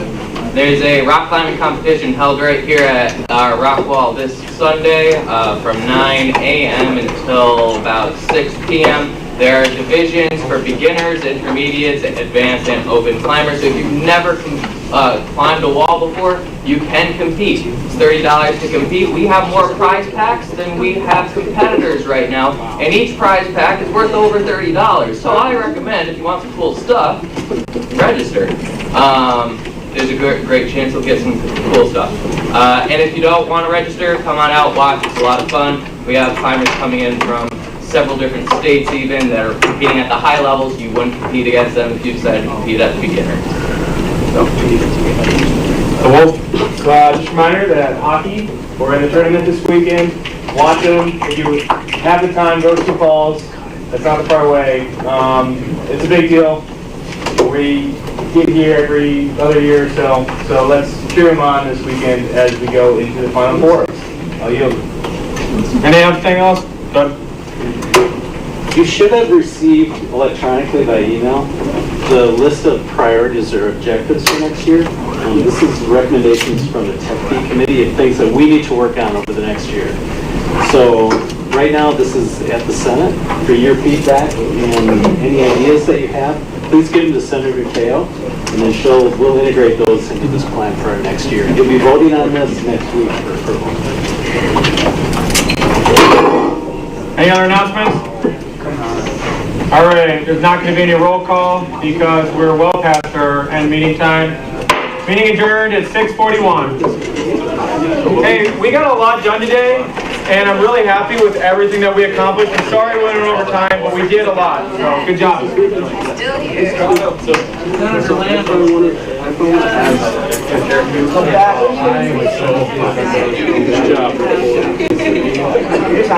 Amber, she'll put you on the panel. Yeah, no, you don't have to. Amber will send it. No. 48 hours. No. As in, can't die. We'll find out for you. Yeah. You had the weirdest face. That's just your mind. Critical thinking face. Oh, what we were talking about. I have to go to the bathroom really quick. No worries, no worries. I'll be here. I'm doing like really energetic. Well, look at me going to you for advice. You had me looking like a gosh darn fool. Oh! Hey, never come in birthdays. It's okay.